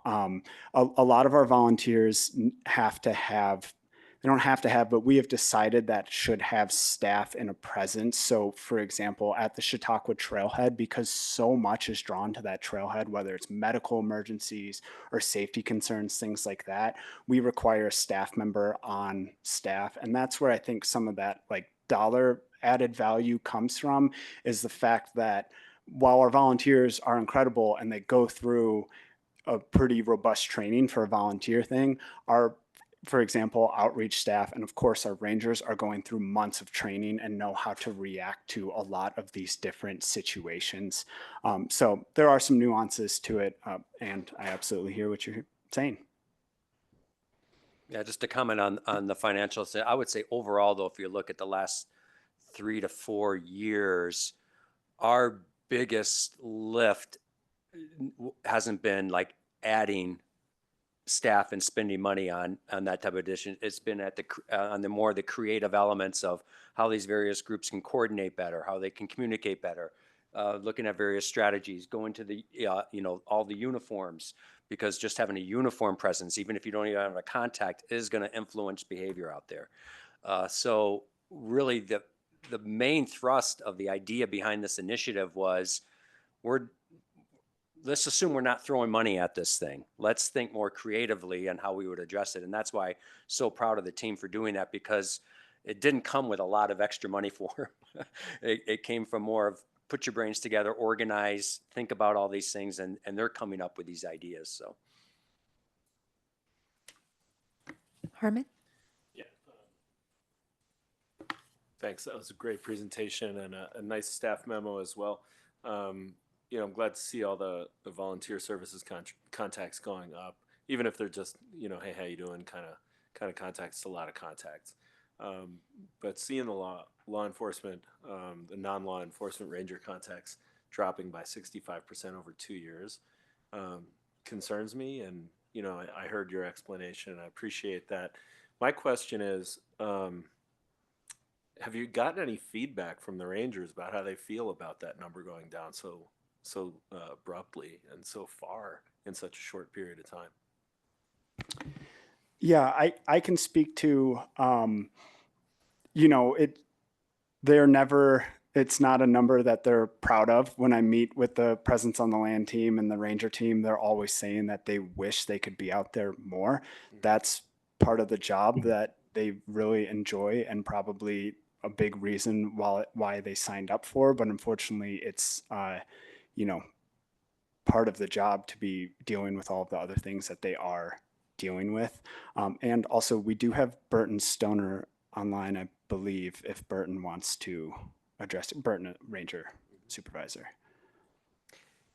Yeah, and I would just add, and Janelle, feel free to also come up, is that with the amount of calls that we deal with now, in the last 5 years that we didn't really see in the numbers, the ability for our rangers to go deep into the system has decreased.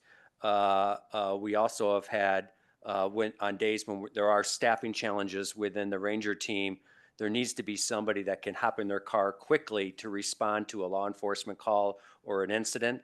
And so you don't want to have, if there's just a couple of rangers based on, someone calling in sick or someone's on vacation, you can't have somebody that's back out in the backcountry when they're one of the only few bodies that can actually respond from a law enforcement or a search and rescue or a fire situation. So we're tending to have to adjust to make sure that our fully commissioned rangers are within a relatively short distance of their vehicle, based on that they're the ones who have to respond to that. We're not going to send our volunteers there. We're not going to send our limited commission rangers there. That's the job for our fully commissioned post-certified rangers. And the reality is based on the calls that they have, the days of venturing up and over the Flatirons is becoming less and less for them. So, but Burton and Janelle, feel free to elaborate on anything I just said. I'll quickly just jump in. Sorry, Burton. And just to say, I think that's a great point that Dan brings up is, it begs the question of like, do our rangers need to be making 30,000 non-law enforcement contacts a year, or can we rely on our other teams? That's why we all work so closely together and collaborate, is because do they need to be making those non-law enforcement contacts when we have the outreach team or volunteers doing that? And to Dan's point, we are staff members that are in uniform that can go up and over Bear Peak and South Boulder Peak and get into those deep areas because we don't have to be close to our patrol vehicles. And that's a great advantage that our team is able to have. Sorry, Burton, go ahead. I think Bert wants to be hiking out there, right? Yes, we do. Hi, everybody. Burton Stoner, Ranger Manager. Great to be with you tonight. And just, yeah, I'll just tag on. That was great information from Dan and Dakota about the Ranger situation. And just to reiterate that indeed we did have a high hit, a larger than normal turnover hit last year as far as resignations and retirements, and so we did have a gap, and so good news is that we filled those positions and we're currently training them. So we'll have 2 more loose in April and then another 3 loose in August when they're fully trained. So looking forward to that. A reminder of what the training commitment means is that there's actually another ranger that's with that training. So it's a 2-person unit for 3 months at a time. So again, kind of reducing our ability to influence a wider swath of open space, on the trails. But those are things that are impacting our numbers. But to Dakota's point, that's the great part of the job, is interacting with the public on all manner of topics as we go. So. And I didn't know if Janelle was on the screen or not. Yeah, hi, hello. Janelle Freeston, Deputy Director, oversee Community Connections. One more piece that I'll add to the mix is the Ranger team has been the last couple of years developing their limited commission wing of the Ranger team. And that team, they're not post-certified, so they're limited commission. And so the hope and the idea is that team is going to be the ones that will be able to make more contacts. So last year we had, at any given time, we'll have a team of 5. Some good news, a couple of those Rangers were promoted into Ranger 1. So, right, that's going to happen. So we're going to be, we have a posting open right now. It should be closing fairly soon. So spread the word. So we're really hoping this summer to have a full 5-member limited commission team that can help cover some of those areas as well, more than the post Rangers can. So yeah, thanks to the team. Thank you. Any more questions about presence on the land and North Sky? John? No, I just want to say thank you for the presentation. I did have some questions, but I think everyone else already asked them and got answered. But this is such an important program to be out and educate the public, about the importance of the land and the resources that are out there. And really appreciate this program and all y'all do. Thank you. Yeah, I've probably beaten this horse a few too many times, but one more.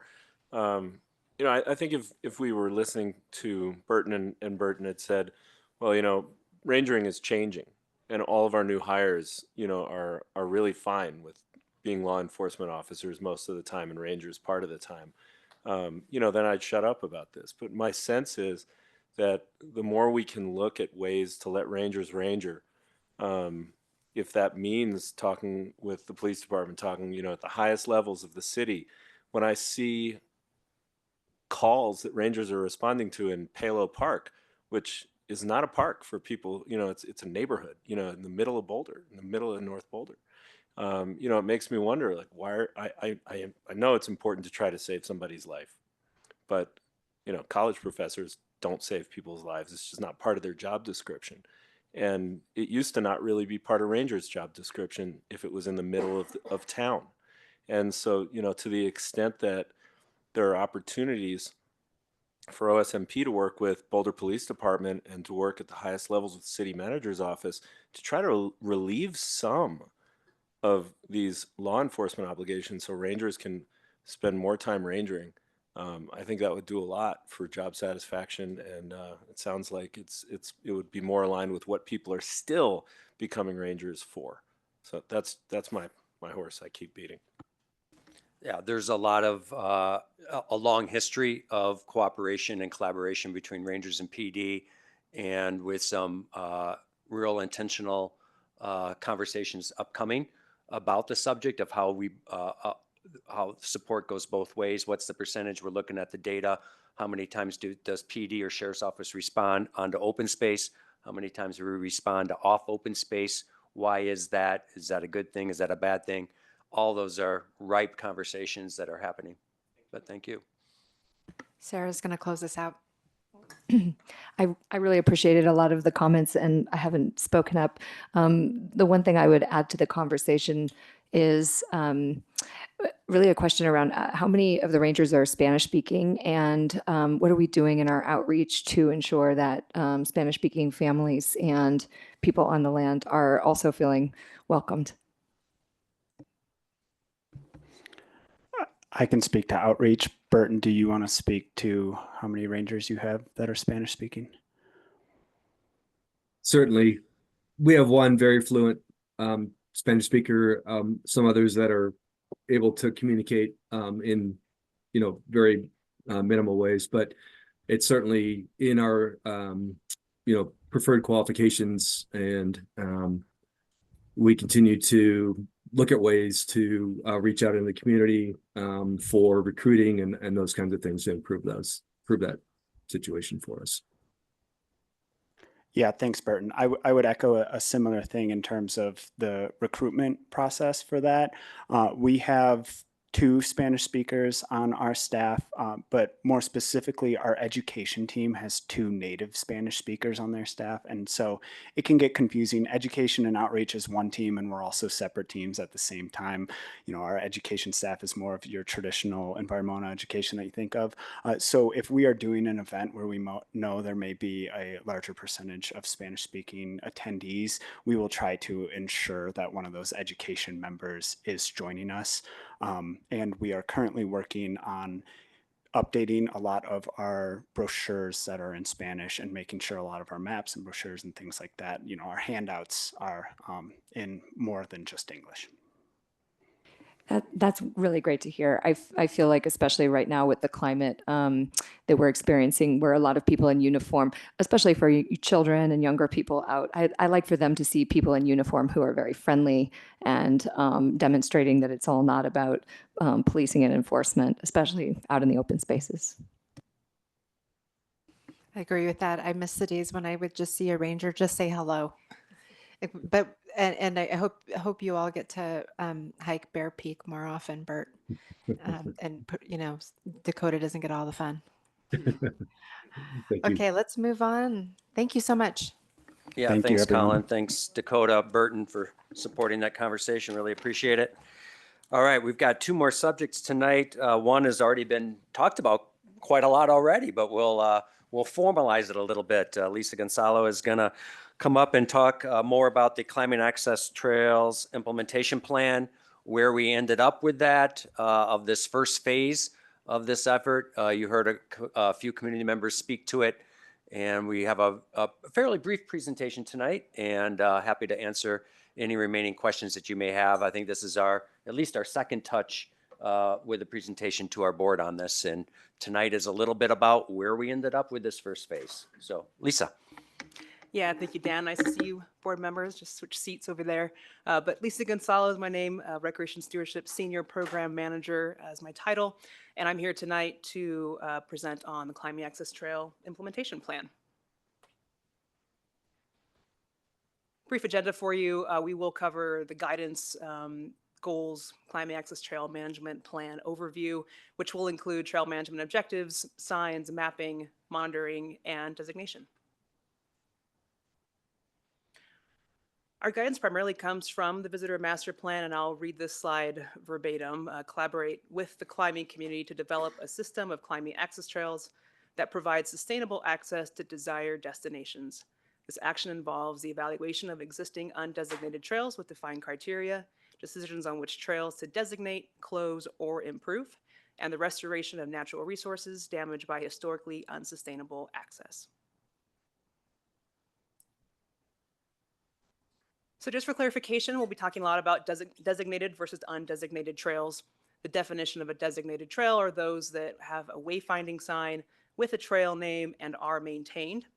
Undesignated trails, conversely, are the opposite of that. And so those are trails that are created or worn into the landscape by visitors, perhaps wildlife or cattle.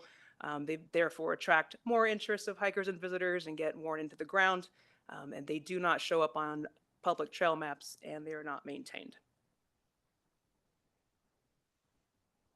So through our recent monitoring survey, we found that we have 10.3 miles of climbing access trails that have been surveyed. 3.3 of those have been officially designated. 7 miles of those remain undesignated, including 1 mile that already has specific planning guidance to designate within the West TSA.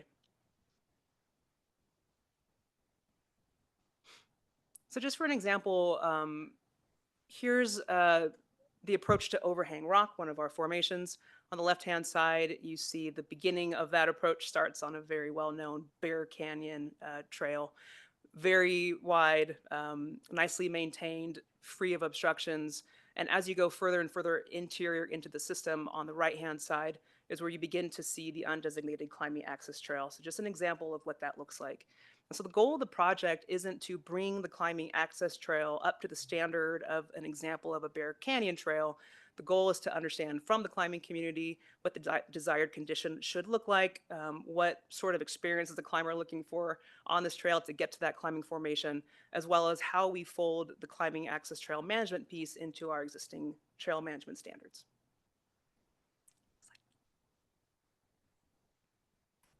So with all of this in mind, we really want to be cognizant of the natural environment of where these formations do exist. The Flatirons support one of the highest densities of productive cliff nesting falcons and eagles in the entire Front Range of Colorado. Next slide. And so the goals that the core team, which is comprised of interdisciplinary staff of subject matter experts from across the department, was really trying to establish the balance between how we can support management objectives and goals that would minimize negative impacts to natural resources while supporting the continued use of an already approved passive recreational activity, such as climbing, in a sustainable way. We want to identify early on that we need to communicate effectively with our stakeholders, like those within the Flatirons Climbing Council, as well as the Boulder climbing community, meet our master plan strategies and goals, and then really look into how OSMP can become the subject matter experts to inform how climbers should arrive at their destination, knowing there's so much material online through Mountain Project, for example, or for guidebooks as well that are available. Next slide. And so one of the first things we did within this process was to meet with our climbing stakeholders within the FCC and the BCC to really ask them what were some of the outcomes of the project that they were desiring to see. They mentioned first and foremost that online mapping would help to address climber confusion with raptor closure signs. As you know, our raptor closures are adaptively managed, and so while we start out with a set beginning and end date, the end date can be adjusted depending on nesting success. And so we might have occasions where that closure is lifted early, or it might be extended if there's a second nesting attempt. Climbers are more likely to pre-plan and more likely to use web maps. As we mentioned, there's a lot of guidebooks, a lot of information online to get climbers to where they want to go. And so there was a desire for OSMP to provide web maps with climbing trails depicted. Lastly, we purposely asked about signage and wayfinding. And is that helpful for a climber to get to their destination? Is it necessary? Knowing that we don't want to over-clutter the system with unnecessary signs. And what we learned is that even the most experienced climbers familiar with the Flatirons backdrop actually from time to time do get lost. And so having a wayfinding sign there that can be minimal on the ground, but just as a reminder as they get further into the trail, yep, you're on the right track, keep on going, was identified as being very helpful. So we made note of that. Next slide. So for the scope of this project, we understand that there's a lot of undesignated climbing access trails that begin with, but we wanted to narrow it, to the number, that 1 mile of climbing access trails that we already have planning guidance to designate, which were the Maiden, the Matron, and the Slab, as well as those focused on a subset of climbing access trails with approved bolted routes. So we extended that to include Seal Rock, Devil's Advocate, Skunk Canyon, the Goose, and Mickey Mouse. Mickey Mouse is unique because half of it has already been designated through the El Dorado Dowdy TSA process. So from the Goshawk Trail west to the train tracks is designated already. What's not designated is the remainder of that trail from the tunnel, the train tunnel, to the formation itself. And so as the core team, we wanted to explore what designation of that section of trail would look like. So in total for this process to start us off, we were looking at 2.4 miles of climbing access trails. So as we begin our discussion about how we have benefits in actively managing trails. So bringing an undesignated trail into the designated trail category, it allows for the balance between protecting resources and providing meaningful visitor experiences. So knowing what the desire of the use will be, whether it's a hiker, an equestrian, a climber, always helps us to build manageable trails designed to capture that experience, as well as it concentrates use on durable surfaces. So if we have a designated trail leading to the formation, it also allows us to close and restore nearby undesignated trails when they're not used for the climbing purpose in this case. In addition, we know from our monitoring data that climbing access undesignated trails grew by 15% from 2019 to 2023. And that was earmarked as one thing that the core team was concerned about, that we were hoping to make a dent in just at the beginning of this process to lessen that percentage. So Jeff mentioned earlier trail management objectives. This is a framework developed by the Forest Service that we've adapted to fit to OSMP. This management concept allows managers to identify trail-specific design parameters, management needs, and costs, which is then broken down into these categories you see here in the blue, which are trail type, trail class, managed use, design use, as well as design parameters, and we'll talk a little bit more about this. So here we have an example of our hiker design parameters. On the left-hand side, trail class 1, we also kind of call that hiker 1, is our least developed trail. So that's a trail that could be within compliance between 0, so not existing on the ground, up to 24 inches wide, 2 feet, all the way up to the right-hand side was the trail class 5 condition, which is 36 to 72 inches, looking more like the Bear Canyon Trail that we showed earlier. When we spoke with the climbing community, we understood that their desire for the hiking experience on the trail is different than a hiker who's there to enjoy the hiking experience. We learned that climbers aren't looking for a gradual 3% grade with a lot of switchbacks to enjoy that hike. They're really looking to get to the climbing formation as quickly as possible in order to enjoy their climb. And so what we understood was that trail class 1, being that lesser developed trail, would be a good fit for what we heard from the climbing community. When we looked at the average grade of climbing access trails for those that we have monitored, it came out to be a 34% average. Next slide. And one more. Thank you. So when we took that 34%, we looked at our trail class 1 condition, and we noticed that the target grade of 0 to 25% was less than what the average grade would be for a climbing access trail. And so the core team recommended that we increase that, so modify the TMO slightly for a hiker 1 condition to go from 0 to 25% up to 40%, as well as increase the short pitch max and the max pitch density from 40 to 50%. So these small increments are important to bring these trails into our trail condition index. Go ahead, Sam. Next slide. So here's an example. When we go and survey our trails for their current condition, they can come back as a variety of things, either routine maintenance, everything looks great, maybe some minor repairs need to be done, shows up in green, preventative repairs, a little more concerning in yellow, and critical repairs in red. And so our trail staff use the trail condition index to highlight some of the needs and prioritize funding and effort within their work plan every year. And what we don't want is, if we're saying that we're willing to accept that steeper grades can be sustainably managed for lower use, then we would not want to have climbing access trails showing up as red, alerting that we need immediate action in order to adjust the climber trail. And so that was one of the outcomes of our core team through this process.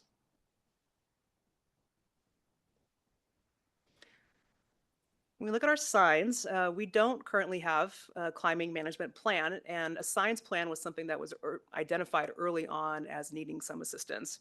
Here's an example of some of the smattering of non-uniform signs that currently exist within our system. And these have just happened over time, not conscientiously, but we have signs that are different colors. They have different identifying information on it, different icons. We have educational signs, we have raptor closure signs, bat closure signs. And so we just found that this was we could do better, first of all. And second of all, I think it just adds to some of the confusion, not only for the climbing community, but for our hiking public as well. So one of the outcomes was to develop a signs plan, which would establish a standardized, recognizable, and minimized approach for signing OSMP climbing access routes. We decided to use the MPS standard for climber-specific symbology, which I'll show you on the next slide, commit to a different color scheme that's uniform, that would blend into the natural environment, use smaller size signs and infrastructure that's easier to haul in and out, that's lightweight and that can be installed within a rocky outcropping, which is typical for where we would find these signs. And our OSMP signs team has committed to inventorying, managing, and maintaining that signage infrastructure moving forward. So as a core team, we came up with 3 different signs for 3 different uses that we thought would be helpful, that was supported by the climbing feedback that we received as well. The blaze on the left-hand side is the most minimal sign that we thought could be necessary. An example of a hiker blaze, you could currently see it on the Springbrook Loop Trail. It's blue in color, it's attached to a tree, but essentially it lets you know that there's a trail where the trail alignment is if it's covered in snow, for example. And so the blaze was something that we thought would be helpful for climbing access trails where climbing access trails don't necessarily show up as visible on the ground. The wayfinding sign, again, something that we just wanted to make uniform. So here's an example of that one just to remind the climbers, yep, you're on the right route, keep on going. And then our hazard sign, we understand that there are certain climbing access trails that are very visible from the designated hiking trail. And if we're committing to less maintenance on a climbing access trail, we wanted to set the public up for success and letting them know that if they decide to venture onto a climbing access trail, they can expect a different hiker experience that could include steep and technical terrain as well as natural hazards. And so this was something that we developed to address that one use case. So it's been mentioned already, but this was, now that we had kind of a thought around how we could envelop the climbing access trail management into our TMO process, we had some signs at our disposal that we thought would be helpful. We decided to print them all out, each of the formations, and do a tabletop and go through each site, figuring out which trail we thought could be closed, which one could be restored, which one could be designated, and then what sign makes the most sense here. And this was part of the process that we went through with the core team. And then we met with our representatives in the climate community to not only ask them questions that came up through our process and looking through all of these locations, but then to ground truth some of the information. If we had a designated trail that we didn't know what that use was for, we asked our stakeholders to confirm the use of that trail and if it was helpful for the climbing community. Next slide. Thank you. So here's an example. I don't have the time today, unfortunately, to go through every site and what the outcome was, but I'm happy to share that at a later date. So here's one representative example, the slab, for how those communications internally and externally landed on some management objectives. And so we have the trail on the left-hand side with the yellow crosses. That was one that we asked the climbing community if that was serving a climbing function. They let us say, they said no, so we recommended to close and restore that section of trail. The circle, almost like little circles along the left side of the slab, that is where the majority of the bolted routes exist on the slab. We originally had a line that didn't extend as far to the north and to the south. And after meeting with the climbing community, we understood that there's bolted routes a lot further than what the original line depicted. And so we committed to extending that designation further in both directions. Next slide. An example of our science plan, we actually had a meeting on this today, but we have gone through site by site and based on our conversations, recommended which signs should seem appropriate at which locations. And so for here we have, the slab itself. This climbing access trail is a great example of a need for a hazard sign to educate the public when they enter this. It's very visible, it's very blown out from the hiking trail. This is Fern Canyon south. And so we recommended that sign there, as well as 2 additional wayfinding signs interior. There's an existing wag bag station there as well. And on the north side, there's an orange line that we recommended a stay on trail and trail ends here sign. And that was guidance from internal and external support. to help climbers understand that the desired behavior for them is to continue back the way they came down the Front Canyon Trail rather than continuing along the north side of the slabs. And that's going to minimize any additional impacts to the north side of the slab. So just an example of our science plan outcomes, and we have these for each of our formations. Mapping was a big topic that we heard from the climbing community as an important outcome. And so we committed to developing a web map specific for the climbing community as a result of this process, including climbing access trails that will be depicted in raptor closure polygons, hopefully that they can toggle on and off. So depending on how much pre-planning a climber is doing, they'll be able to toggle on the raptor closure polygon to see what the extent of that polygon is, if it's going to impact their pre-planning. And we do have an existing climbing webpage called Climbing on OSMP, and we did commit to update the climbing landing page as well with the most pertinent information. Due to the sensitive habitat within the areas that we were discussing, we committed to a level of monitoring, and so we actually posted trail counters beginning September 7th, 2024 at these 4 locations: the Devil's Advocate, Seal Rock, the Matron, and the Slab. We're going to have them up through October of 2025 to gather baseline data before we do any implementation at these locations. Interestingly enough, Devil's Advocate particularly had very low trail numbers. It was somewhere around the counts of 4 a week. And so our Human Dimensions team went back out and installed cameras for a week just to confirm that those numbers were accurate. And what they found was, yeah, you're getting a mix of climbers, but then they also found a mountain lion that was sneaking out there. So really cool to see the wildlife in these areas as well. Overall, the core team recommended that we designate most of these formations, or the climax trails that lead to these formations. That includes the Maiden, the Matron, the Slab, Seal Rock, Skunk Canyon, and Goose. Mickey Mouse was interesting. We did look at the remainder of that trail, but unfortunately, we don't have a formal agreement to cross those railroad tracks. And we also don't own the property on the industrial wall in order to allow for people to access Mickey Mouse, which is on the other side. And so for that reason, we decided to make a note of that and to keep an eye out for any future opportunities through different processes that we could designate that in the future. So it wasn't for anything other than those concerns. Devil's Advocate, I wanted to spend a little bit of time talking about because we determined that we would not designate Devil's Advocate at this time, but we would retain the trail. And so I'll go into a little bit more detail about what that looks like. So Devil's Advocate is a unique location. From the climbing community perspective, it's a seldom visited site. It has primarily higher difficulty climbing routes, 511s to 513s. It's a bit of a longer haul to get into.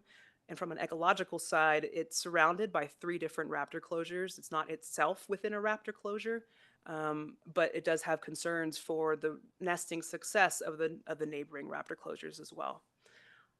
Lastly, the first quarter mile of the Devil's Advocate Trail actually doesn't show up on the land. And so it's just a unique use case. We've been using dispersed use as a management objective to have climbers come in from different areas, so we don't have a visible trail on the ground, and that seems to be working. And so we wanted to have more information about this site in particular. So we organized a site visit with the FCC and the BCC, as well as OSMP staff from our trails and science team, to go look, and our wildlife ecologists as well, to look at what's on the ground. Does it make sense to designate? Does a sign make sense here? And what would we recommend for management objectives at this location? And so at this time, because of all these considerations, we decided not to designate, but we would retain it and do minimal management on it. We're recommending a wayfinding sign. The trail does start to become visible as you get into the more treed section. So having a wayfinding sign at that junction. And then we also heard from our stakeholders that the PB boulders, there's some concerns that they're seeing gear being left behind. And so we want to collaborate with them to develop a leave no trace sign with some ethical climbing and bouldering etiquette as well. And so I think at the onset of this project, we maybe had a thought or an assumption that we would be able to develop a climbing access management plan that we could then use as a one size fits all for all of our formations on the system. And what we learned was that each site really presented its own opportunities and challenges. They were so unique, including kind of on both sides, what the climbing opportunity for these formations included, as well as the ecological protection sides. And so moving forward, we will be looking at each site by site, just like we had done in 2024. And while it's more time intensive, I think it was really helpful, as well as spending that time with our stakeholders to go through each site and get their feedback as well. Now is my time to give the kudos back, and huge thank you for our FCC and our BCC representatives, as well as Michelle, who came to 2 of our meetings, because it really was invaluable, not only to learn from you and the knowledge that you have of the area and the use, but to spend that time learning about your passion and understanding of the climbing community and putting your thoughts forward. So thank you so much for taking the time. I don't think that this project would have been nearly as successful without your input. So big thank you. In terms of next steps, we will finalize our climate access management plan. As I mentioned, the trail counters will be up through the end of September. Implementation begins now for those sites not being monitored, so we'll move forward with those. And we will continue to meet quarterly in 2025, as well as keep our stakeholders updated on any progress or questions. One of the biggest next steps will be to determine our approach for the remaining 4.6 undesignated climbing access trail miles, as well as we have those 3.3 miles of designated trails that haven't been folded into this new management plan. So what does that look like? And then we'll review monitoring results, have any takeaways, and decide if implementation for those remaining 4 sites could move forward at that time. This meets a number of our Tier 1 master plan strategies.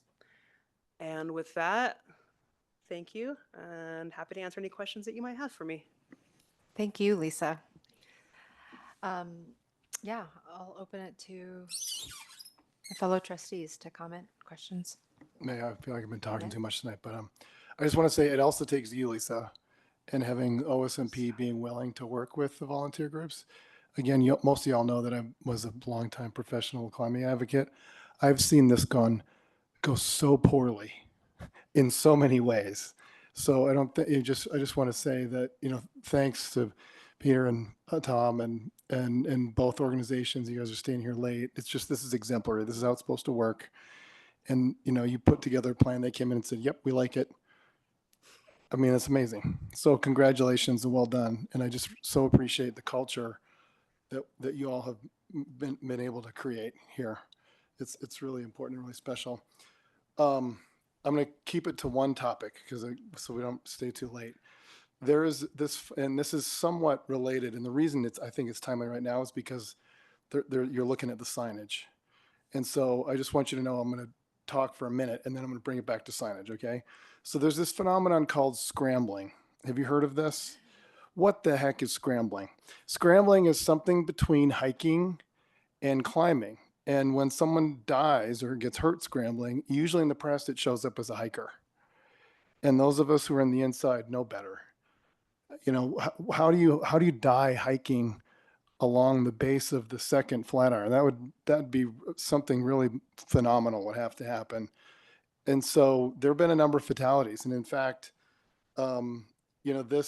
this scrambling activity gets attention in the press. And there was something in the Daily Mail, a UK online publication recently. I'll just read a little bit of it.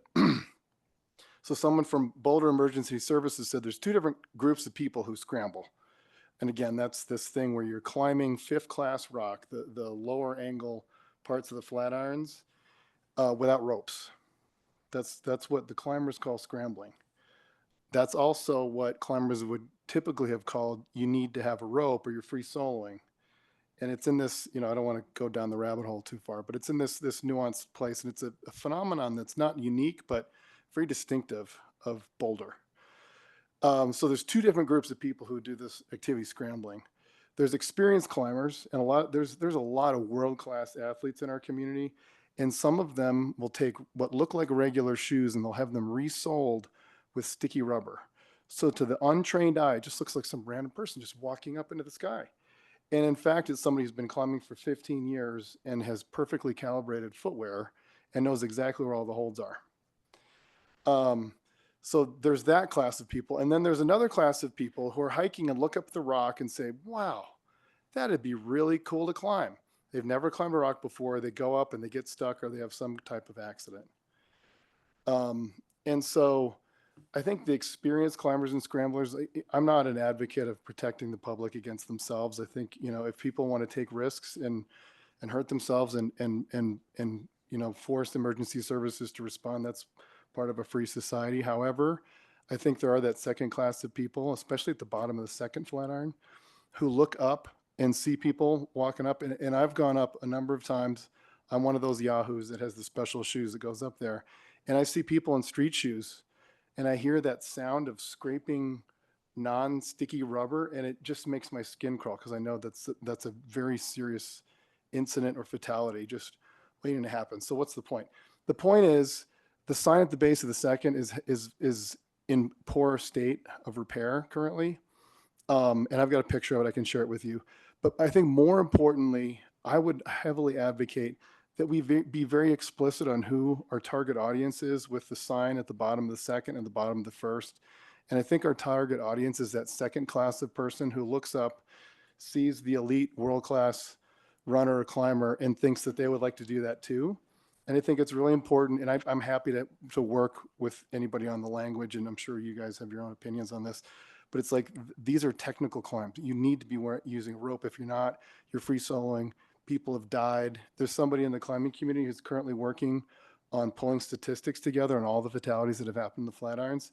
And unfortunately, there were a number of them recently. And actually, they were experienced people. They weren't, the latest ones weren't necessarily the second class of person going up with just street shoes. However, that person will go up. It's just a matter of time before that person goes up. And I think this is an example of where we don't protect the public from the resource of themselves, but we need to protect the public from the example that this crazy community of elite athletes is showing everybody else, and provide some context that if they go up there, they could become part of an unpleasant statistic. So again, I just want to heavily advocate that we strongly word those signs with a very clear idea that our target audience is not the knowledgeable technical climber, but the person who is feeling the urge to follow those people up the rock face. Go ahead, Harmon. I want to comment on this too. Yeah, well, I probably like you, Brady. I probably feel like I'm talking too much tonight. And with that in mind, I was actually not going to say anything until I heard what you just said. Because when I looked at the changes to the signage, the concepts you've come up with, they were like exactly like the notes, or almost exactly like the notes that I had drafted for myself, with just a teeny little difference, which is what I'm going to highlight now. I love the idea of blazes. I love the idea of simplifying it. The thing that I wasn't going to mention, which after Brady's comments I will, is, you know, it says climbing access route. And I think just the word route might encourage somebody to use it. Like the old word was trail, climbing access trail. So I love the idea of getting rid of the word trail, because it's you know, you tell somebody it's a trail, they're going to go up it. Route's not too different from trail. And so my suggestion is, you know, maybe think about like climber access only. So somebody looks at the sign and says, it's not climbing, it's climber. Am I a climber? And then there's the only instead of route, which says, if I'm not a climber, then I'm not part of the only. I better stay away from this. So, you know, it's a subtle tweak, but it's just my suggestion. And I thought otherwise, you know, I couldn't have come up with anything better. When I was at that one meeting, I heard this deliberation about the signs. And what I heard from some of the folks is that, you know, if you put the word danger in there and you put, you know, hazards, that would actually attract more people because they'd be like, oh, well, I want some thrill in my life and I'm going to go for it. So when I saw that, and I know that there are a lot of, you know, like really talented hikers who are not skilled really to go up those trails because they are very narrow and the hazards are falling rock. slipping and all kinds of things. But I was surprised to see that you landed on that, and I assumed that the FCC and BCC folks had supported that. But I'm glad that you talked about the signs and the fact that they are hazardous. And I know you're trying to weigh warning people that they could die, and they probably will die if they go up this, versus attracting people who are looking for, I don't know, more thrill in their lives. But I think at Eldo, when you go up to the Red Garden Wall, doesn't it say something to the effect of climber access only? I maybe you don't want to be exclusive like that, but because it's not technically for only climbers, because anybody can go on it because you're opening it up. But yeah, just curious what if you could tell us a little bit how you came to that. Yeah, it was just mostly being transparent with the community about what is actually expected on the trail or not, or allowed on the trail is probably a better way of explaining it, because it's not prohibited to have anyone else venture off onto these climbing access trails. So we just found it to be a little bit more on the inaccurate side, but that was what we had originally, was that specific example, and we decided to change it for that reason. Has there been any discussion about level of difficulty, kind of creating tiers, and then being able to just designate levels of difficulty, letting people decide in terms of climbing, the actual, if there's a sign that this is a designated climbing area, also even just with trails themselves? During COVID, we had kind of a desire to be able to show to the public, especially the public that's new to the Chautauqua area, kind of what a different trail difficulty rating would look like. And so we do have kind of the easy, moderate, difficult, but more, our data is really amazing in terms of difficulty ratings that we do have on an online map, but not displayed in the field.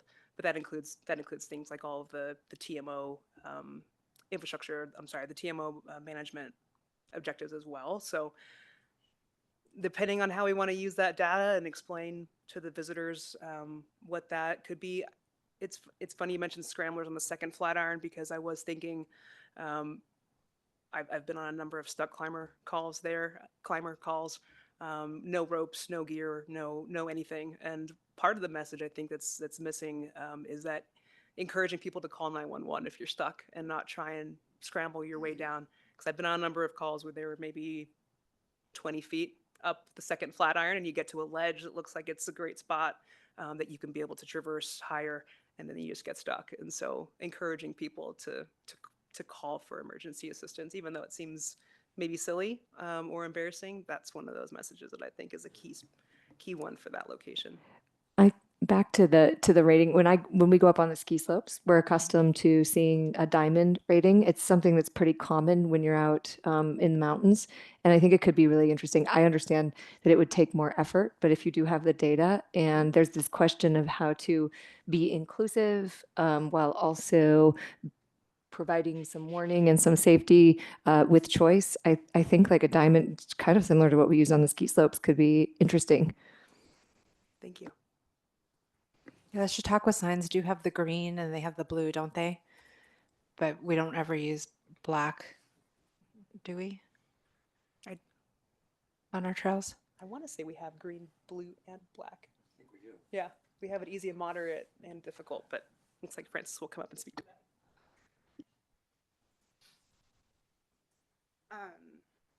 Hi, I just wanted to add that we do have that information for our whole system on our website.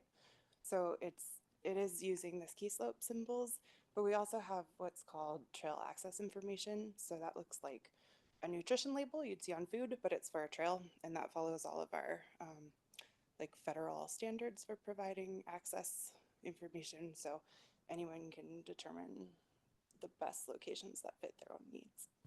Is it on the signs, on the actual physical signs when you're out in the mountains? Not everywhere.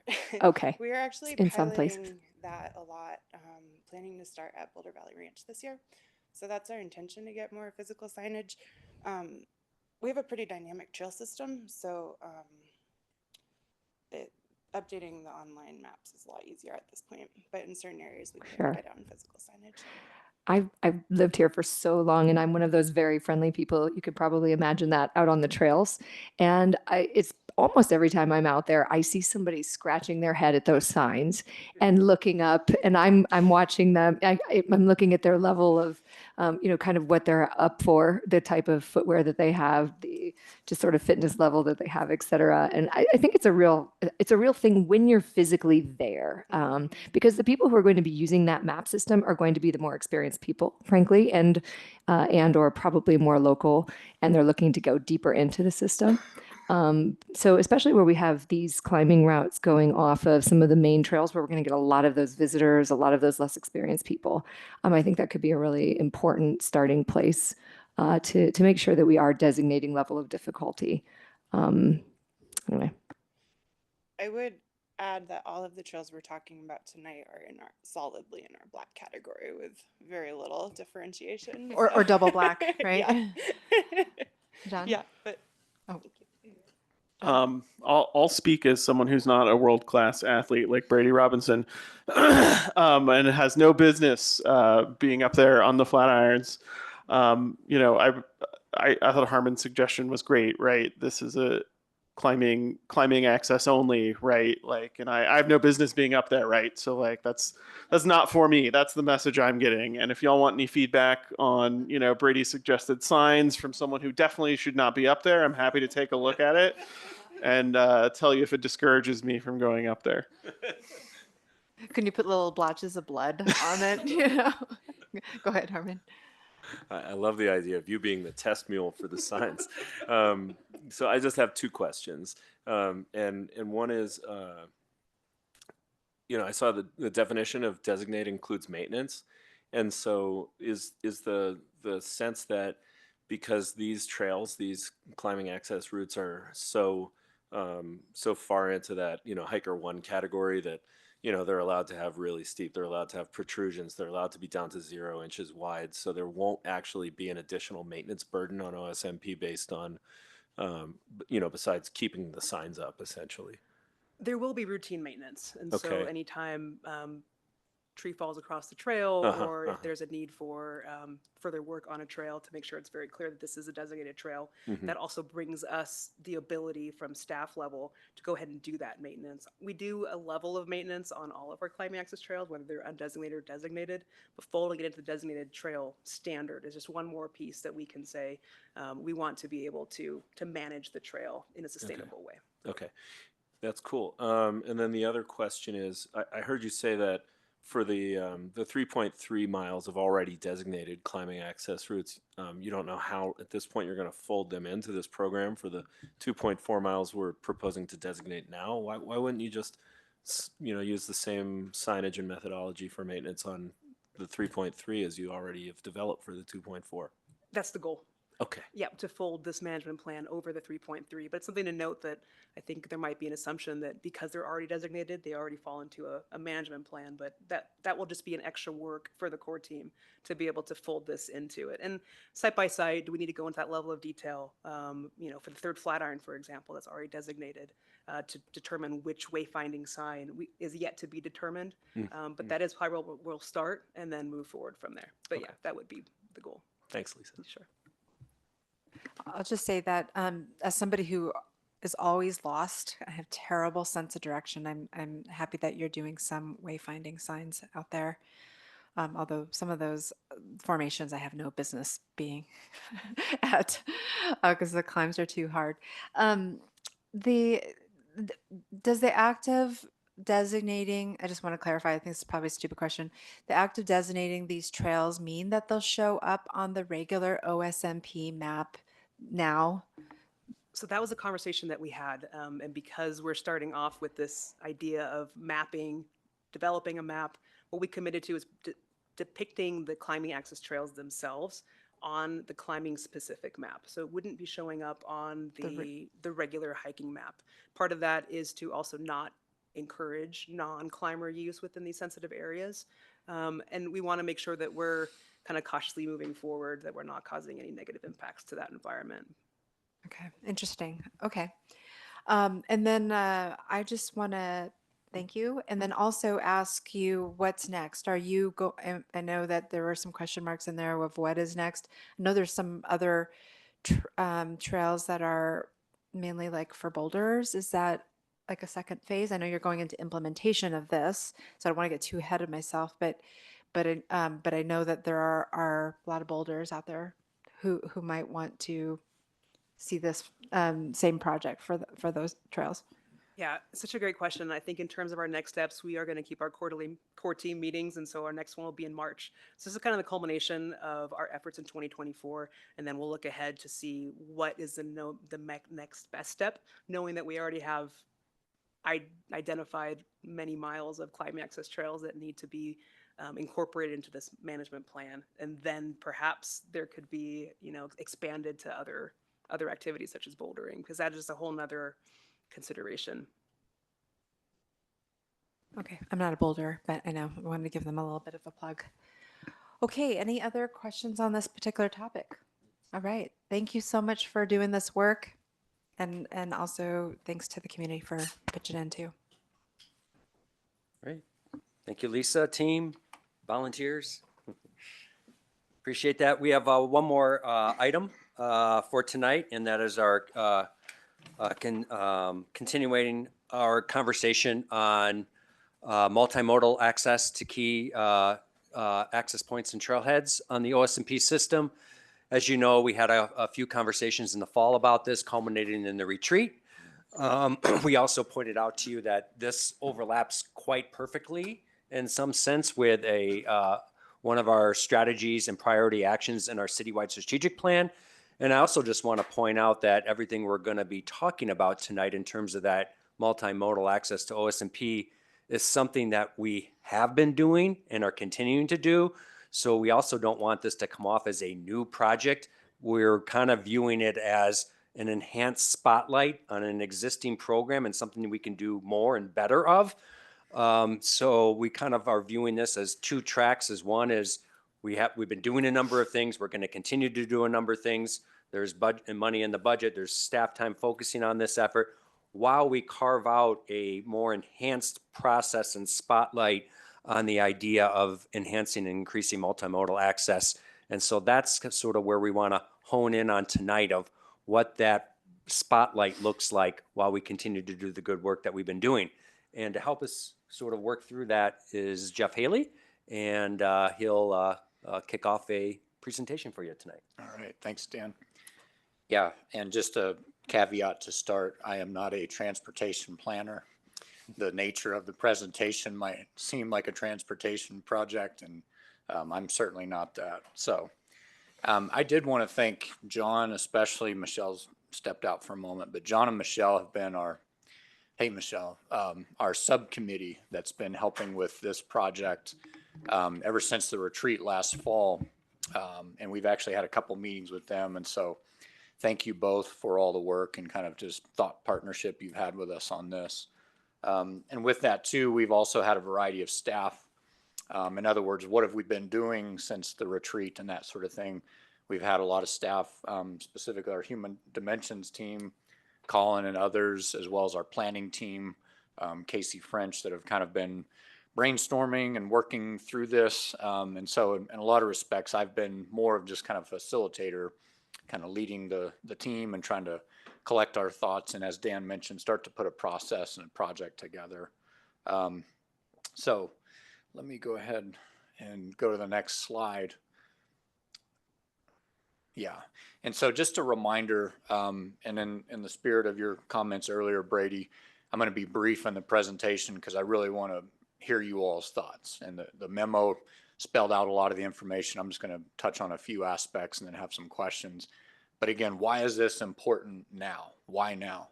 And we just want to always remind the planning guidance that we've had that's really pointing towards this. In fact, we talked at the retreat about the visitor master plan, which was done 20 years ago. And it actually spelled out a variety of things that are still even more necessary and relevant today about trail connectivity and multimodal access and increased opportunities for access. But our Boulder Valley Comp Plan obviously is currently under review and work this year, the BVCP as we call it. the citywide strategic plan, which we've discussed a lot, and I'll mention in a moment some more. Our department plan that was laid out in 2019 had two key aspects of strategies and focus on increasing visitation and multimodal access. And then we've heard a lot recently about the climate plan.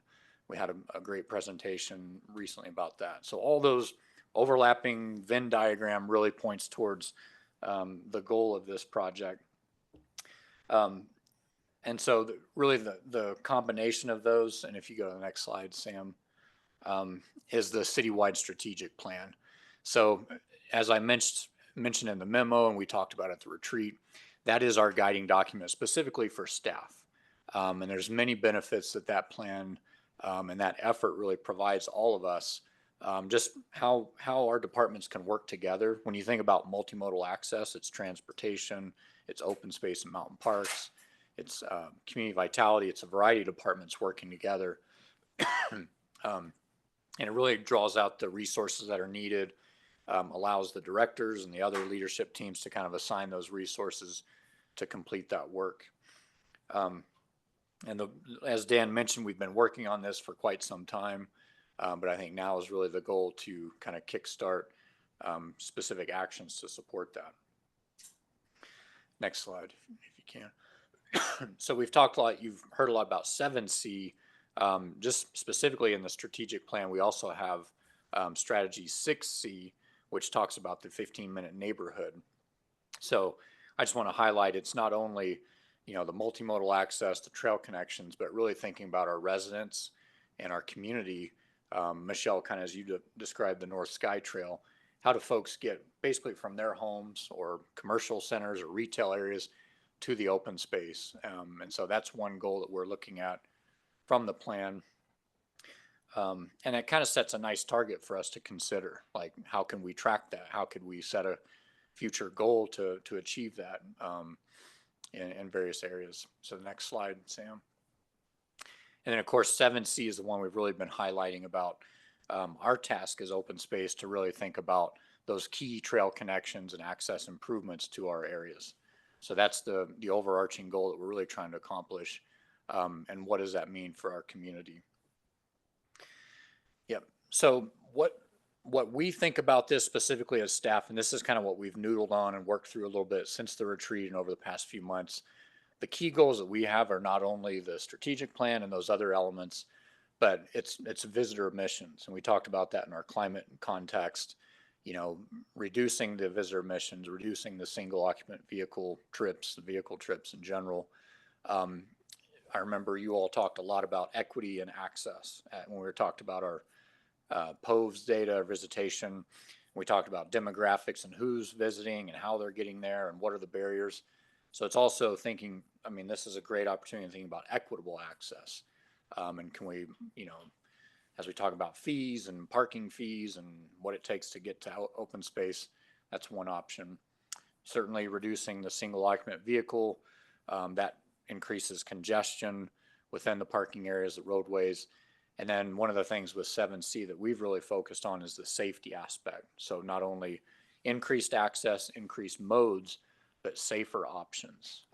That's really what kicked this whole project when we were talking about Marshall Mesa last summer. So these graphics just give an example, an exhibit of kind of what we're looking at and some information. So again, tying it back to our previous conversations, through our POVs survey, public opinion, visitor experience survey, POVs, how did you get to open space today? And you can see, over half or around half are in a vehicle, they're driving.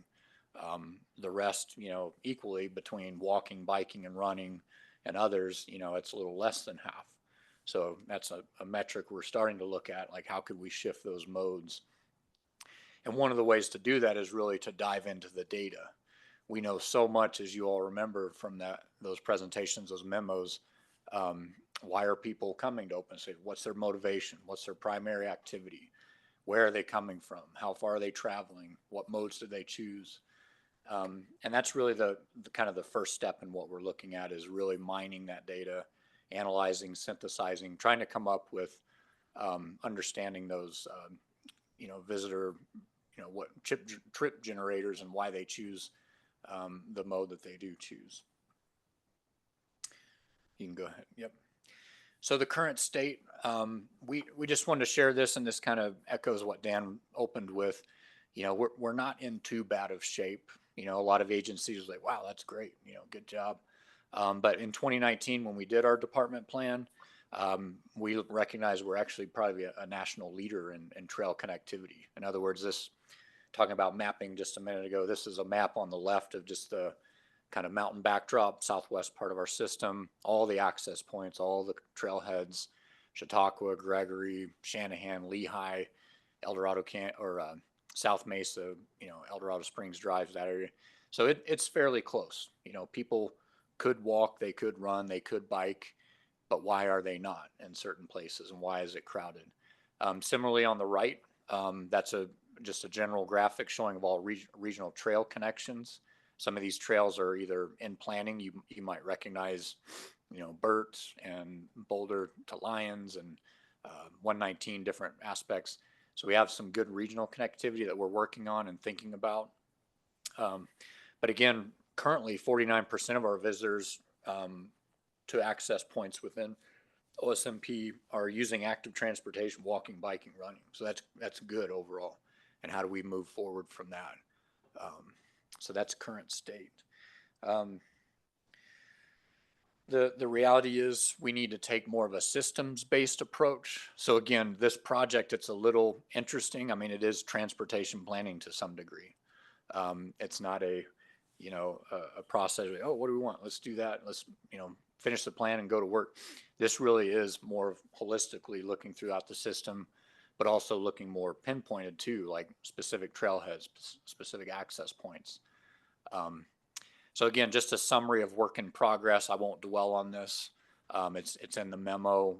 Dan just mentioned it, but we are coming back next month with an update on our bike racks, for example. We've done a lot of utilization tracking. Are people using the racks? We're installing new racks, improving trailheads. You know, in a lot of ways, we talk about our trail study areas. Those are our guiding plans, TSAs. Every year we implement those. North Sky Trail was the North TSA. Those are key projects. Our great planning team has done the hard work. We're implementing those. We're building trails. So that's a work in progress. That's getting North Sky Trail. People are out on the system right from their backyard. We're doing working on cameras at trailheads. That's a newer approach. I mentioned that in the memo, just to collect data on parking usage, that sort of thing. Shuttle access, micromobility, regional trails. These are all things that are adding and solving and you know, supporting that multimodal access. Let's see. Okay. Some small font there. But anyway, what's the process that we're thinking about? And we're kind of thinking about, okay, let's get ready, let's get set, and let's go. And so without diving too deep into a lot of detail and specific process, just some of the key steps that we're thinking through, and we've shared a little bit with John and Michelle already in that subcommittee, but just getting ready over the next quarter of this year. Again, data review and analysis, looking at all those factors that I described earlier to understand what's motivating people. What are the things that we know about our visitors? And also trying to fulfill those gray boxes that were in that slide. Let's work with the county, let's work with transportation, CDOT, et cetera, and understand some of their projects, some of their challenges, what's on the horizon that might, you know, it's a system-wide approach. In terms of, you know, get ready, let's get set. The Q3, Q4 work that we see coming up this year would be a lot of thinking about, again, what is the goal that we have? You know, what do we want the future to look like? What is that future state? Do we want, you know, 60% of people using active transportation to get there? Brian Anaker and his team with the climate plan talked about a key goal of reducing greenhouse gas through visitor emissions. And he's got great targets and great ideas about GHG. So it'd be a chance to start setting some targets, some goals, something to aim for, but then also looking at what solutions, what options could support and be effective. What's a toolkit, so to speak, that we could use. We're looking at feasibility, other agencies that we might be dependent on, understanding how much more process might be involved. And so during that middle phase over the next, Q3, Q4 of this year, that's a lot of really diving into what options could happen. And there's also kind of an urgency or an emphasis to do things which we support, we as staff, and agree with. It might be that this next year we just say, hey, walking, biking, and running are things that we can, we have control over, we can think through. Maybe we start focusing more on those. In other words, new transit routes and new micro mobilities provided. That's going to take a lot more process and thinking. So we might start with more right size, thinking through what we could accomplish in the near term, and then the go. Right, let's get an implementation plan, or at least start thinking about options that we could prioritize to do work by Q1 of next year. A year from now, basically, to have something where we have start to put some costs and priorities and schedules, identifying partners, thinking about integrating some projects into a work plan. So it seems like a long duration, but that's actually a pretty aggressive schedule. Just again, considering a transportation system-wide approach. That, and by this time next year, it's not that we would be like things on the ground. We've got new shuttle service. We've got signs everywhere. We got new bike lane, whatever, but it would be, we have a nice prioritized document, and it might say, okay, this work, like I said, the things we do control, they're ready to go, or here's when they're going to happen. Whereas others may say, yep, keep talking with regional transportation, RTD, keep talking with other, so that's kind of the approach. There will likely be engagement in this process. There will certainly be engagement with OSBT. Again, one of the things that I'll describe is just our next step is really refining the process, project charter, schedule, getting the staff identified and core team kicked off. So this, again, very general, but kind of the key outline there. One of the things we've struggled with too through this whole discussion, even since last fall, is like, okay, what is this going to do? What does this look like? What's the package that gets delivered? Lisa just had a great presentation of she's doing signs and putting things on the web map and blah, blah, blah. So, with a transportation plan or this kind of system-wide plan, what we anticipate it'll be almost like a menu or, kind of a listing of implementation priorities. This is just a kind of a similar yet different example from the National Park Service. As you can imagine, on the National Park Service scale, they have a lot of assets and a lot of infrastructure that we don't have, such as entrance gates, and they manage roadways, miles of roads through a park, et cetera. But you can see in this example, they basically on the left identified what the tool might be. And then as you go across to the right, these columns identify just like what the, how that'll address a problem, or based on a location, what that could do. So for example, just looking at the top, bike and pedestrian, building new bike facilities or pedestrian facilities, that could solve a multitude of situations or locations, and so this is kind of what I see even in the early phases of like developing that toolkit and thinking through, okay, what's going to be most effective. I think the work we really need to do though is like, what is the goal or what's the target we're trying to achieve? In other words, if we think about camp, Chautauqua access management, the shuttle, the park-to-park shuttle, that's great. Every year we come and we present to OSBT, hey, here's what we're doing with camp this year, and yep, ridership, and are we changing things, and who's paying? But even that, it's been a little squishy as to like, is it really effective, and are we seeing a lot of riders? Well, they can't bring their dogs, or they can, or it's COVID. So I think one of the things we really need to work on is more about what are we hoping, is there a metric or target we're going after? Because we certainly don't want to just do things without a kind of a data-driven background.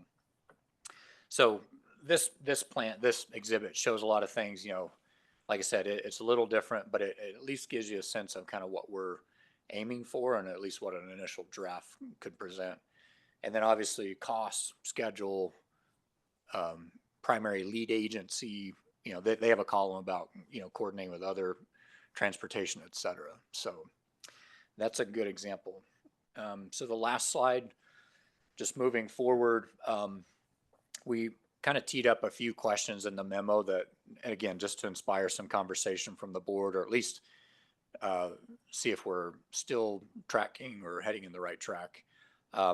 Just in terms of our next steps, we're basically identifying and finalizing that project scope and charter. I think John and Michelle, we mentioned that last time we met. So we've got a pretty well detailed team ready to go. This was a touch with the board to just say, here's, kind of what we're up to, what we're thinking about. We'll begin that initial data phase. I see, that ready, set, go, that was a little general, but I see some modifications we'll certainly communicate back as things are a little more clarified or understood. I think currently we have an update in July that we'd come back to OSBT. Again, that's kind of after that Q2 work, or at least kind of an initial update. So we're talking with other partner agencies and departments like transportation, how they can support and that sort of thing. So that's a general overview where we're at. The 3 questions, by no means do you need to start going through each of them individually, but if any of those really resonate and you all have some thoughts in that realm, are we still, the goals and intentions, are we aligned? Are there other things that you want to highlight, about what we've described, what we see the goals are, the work plan, the timeline, the approach, and then certainly are there other things you want us to, the current work, either questions or curiosities you have about that, or other things that should be considered. So there you go. Oh, Sarah. So I appreciate the time and energy that's gone into this. And I am going to answer the first question with my own thoughts that are maybe going to be a little bit different than what you've presented. And I just want to really take a minute before I do that to say that I appreciate everything that's gone into this. And I understand that there's a lot of potential here in the long term. I do see that. I did like the question of, what is the metric or the target? And I think the basic understanding that I have is that we need to increase from where we are now. We need to increase adoption of multimodal, like people coming to the trail systems using alternative transportation. Am I getting that right? That's ultimately what we're doing here? Okay, so as long as I'm operating off of the correct assumption, there's something entirely missing from this entire presentation that must be added, which is that this isn't so much an infrastructure issue as it is a behavior change issue. We need to be including in this whole plan marketing and engagement to the community. If we're going to be spending any dollars, we could come up with a cool campaign. I mean, I'll just throw out there because oftentimes I'm sitting in these meetings and I'm way out over my skis. These aren't my areas of expertise, but this actually is human behavior change and how to get people to do things that are healthy for them and healthy for the planet. And I think that's what we're ultimately driving at here. I think this is not so much an infrastructure issue, not that we couldn't increase the infrastructure and the partnerships based on demand, but I think we need to first look at we need to create demand for this. I think we have a behavior change issue. We need to get more people out doing this. And we need for people to see that this is a satisfying, wonderful thing to get on your bike and pedal up to the trail. We need for people to tell their friends about it. We also need to be realistic. I saw pictures of the buses up here. And again, don't take this personally, I'm being a little heated. I recognize, but because I ride the bus and I forced my son to ride the bus and my daughter to ride the bus. And now my friends ride the bus with me, but there's no one on these buses. So going out and building a partnership with the public transportation system here to get people that aren't even riding the buses to now take the buses to get to the trails is kind of like totally missing the point. I'm very concerned about putting any resources into that type of a partnership. What I think and all of that being said, I think there's an enormous opportunity here to really engage the public and to get people excited about public transportation through the lens of just starting with the small step of using public transportation to get to the trail. I walked today. It's freezing cold. I walked with my son. It's about a mile to his school, and then I walk home by myself, and then I do that again at the end of the day. And it's at first it feels like not very exciting, but then I get out there and I start moving, and we have these wonderful conversations and this quality time together. And at the end of it, I feel good. And then by day 3, I can't wait to go walk my son to school. Now there's, an attendant, there's somebody monitoring attendance. So what does that mean? That means there's somebody holding me accountable for that. So that matters in human behavior change. I have to have, there's the sort of enforcement piece, and then there's also the carrot piece. There's what is the incentive? So I think we need to look at spending time and energy and money on creating incentives, and then there's the whole recycling campaign. You might have heard of how we originally got people to recycle. It wasn't because it was out of the goodness of their hearts. It was because their neighbors had a recycling bin on their front yard, and nobody wanted to be the a-hole without their recycling bin on the front yard, right? That would look terrible. So creating these types of movements, we need to think about, like, is it getting the kids involved to entice their parents to come? Is it what can we provide as an incentive? And I think that the partnerships with the city could actually come as an extension of using this as a carrot to help people get excited about public transportation in general, more biking, more use of the bus and things like that. So I think this is really a consumer movement issue more than it is an infrastructure issue, at least in the onset. So in the short term, I'd like to see more of that happening in the plan. And I think it's really exciting and important. Yeah. Yeah. What emerged out of the retreat, and some of this might be, is 3 theme or buckets where tools can be within. One is communications. We talked about communication plan. That is some of the low-hanging fruit that Jeff referred to, is like, we don't have to wait for dependencies to do something like that. So low-hanging fruit around communications. Infrastructure was another theme, and there's some infrastructure stuff. And then connectivity. Are we missing key connections?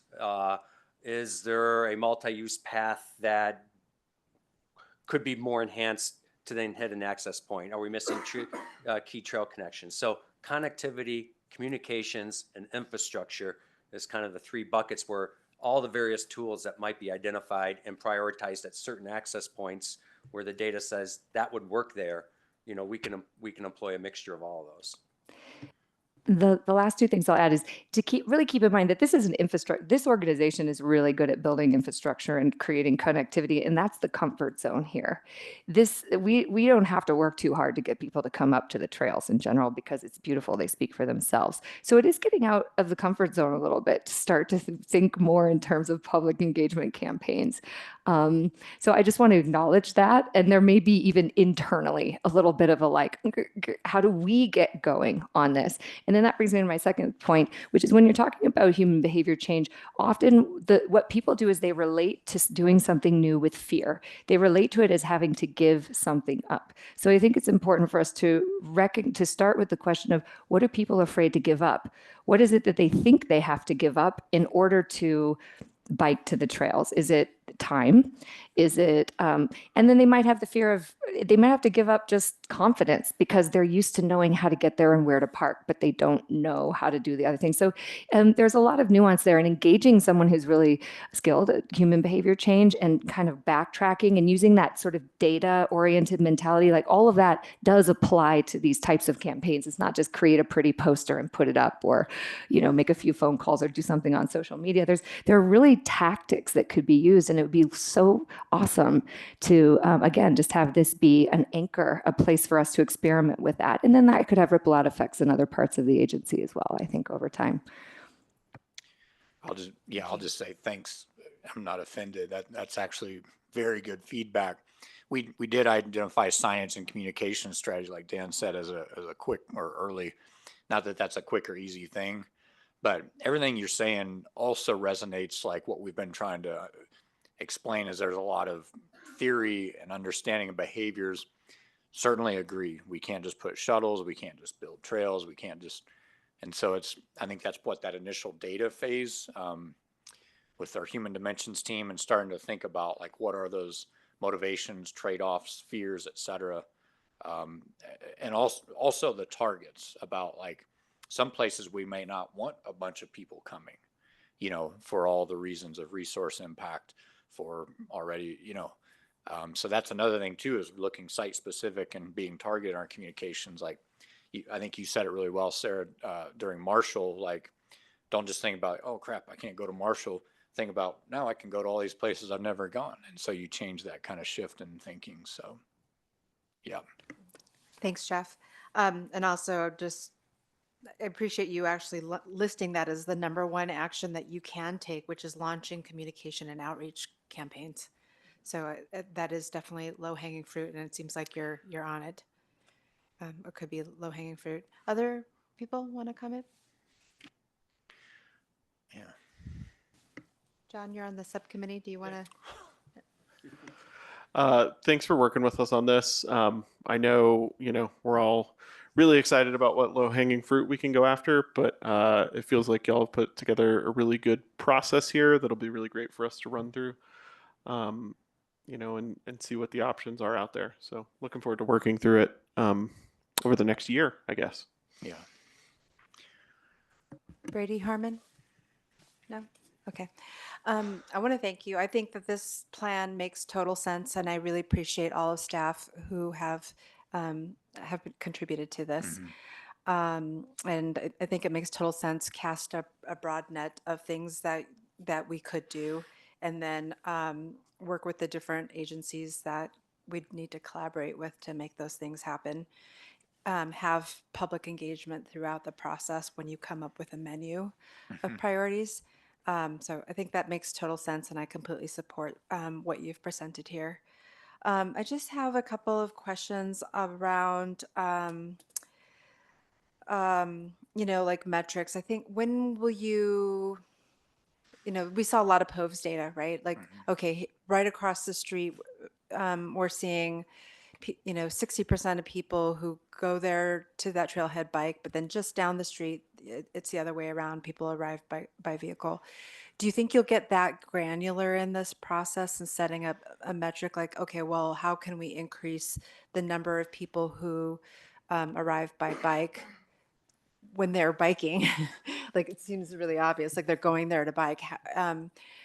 Those seem like obvious ones to kind of measure, like improvements on. Like, are you going to get that granular in this process? Yes. So you determine what success looks like. Yeah, and we've kind of looked at it. When I keep saying system-wide, I mean, transportation is a regional system-wide approach. But then also, as we know, on our system, there's very targeted trailheads that are the key congestion areas, Sanitas, South Mesa, Lehigh, Chautauqua, et cetera. So, yeah, and we have these sub areas laid out that we know a lot of data. And so I think we will get pretty granular, but not getting too stuck on details, where we're losing sight of the larger goal.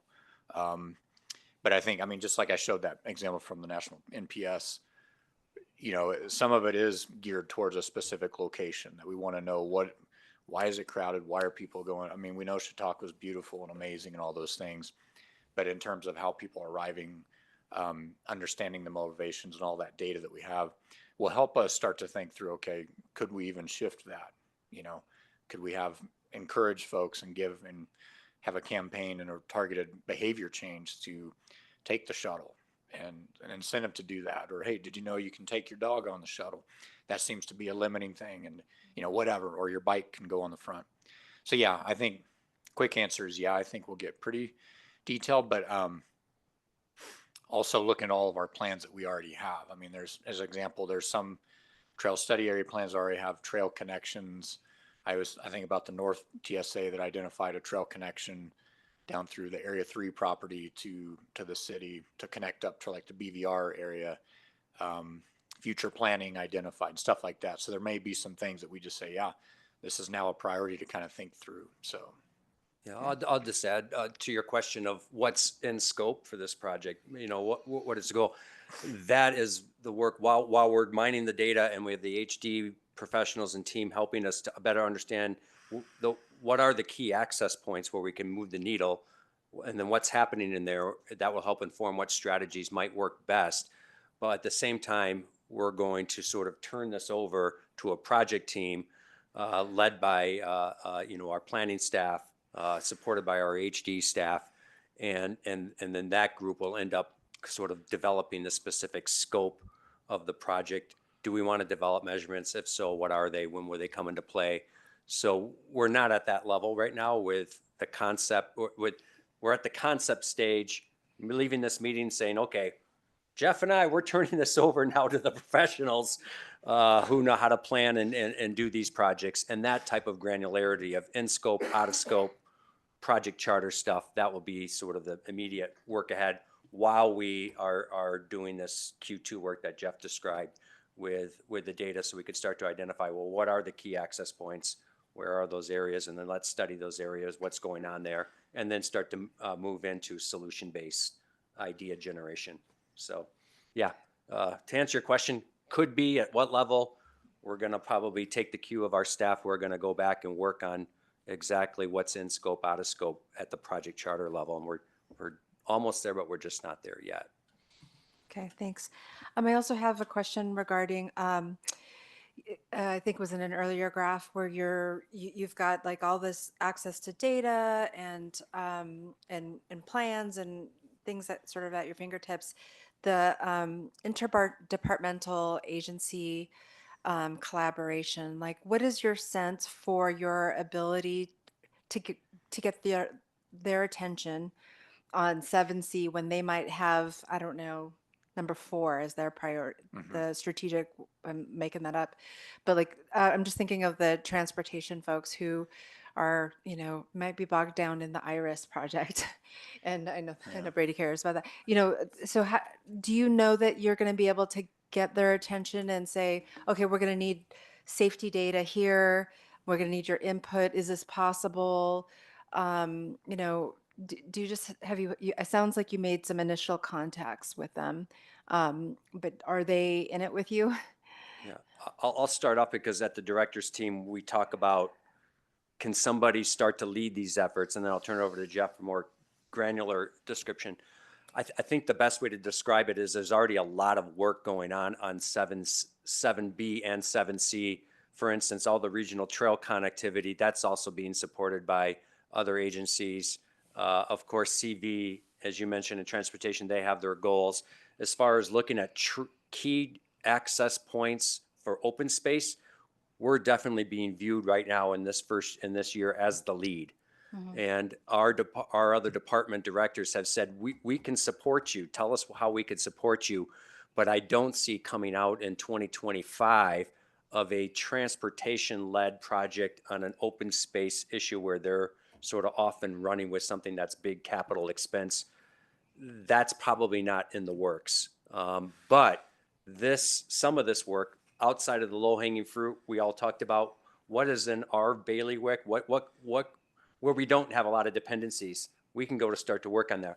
Although those tools, which we think that could be really successful, but there's dependencies, so that's where we're going to have to sit down and say, we need you here.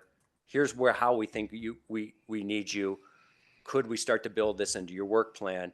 That's probably the longer term work on this project. Right.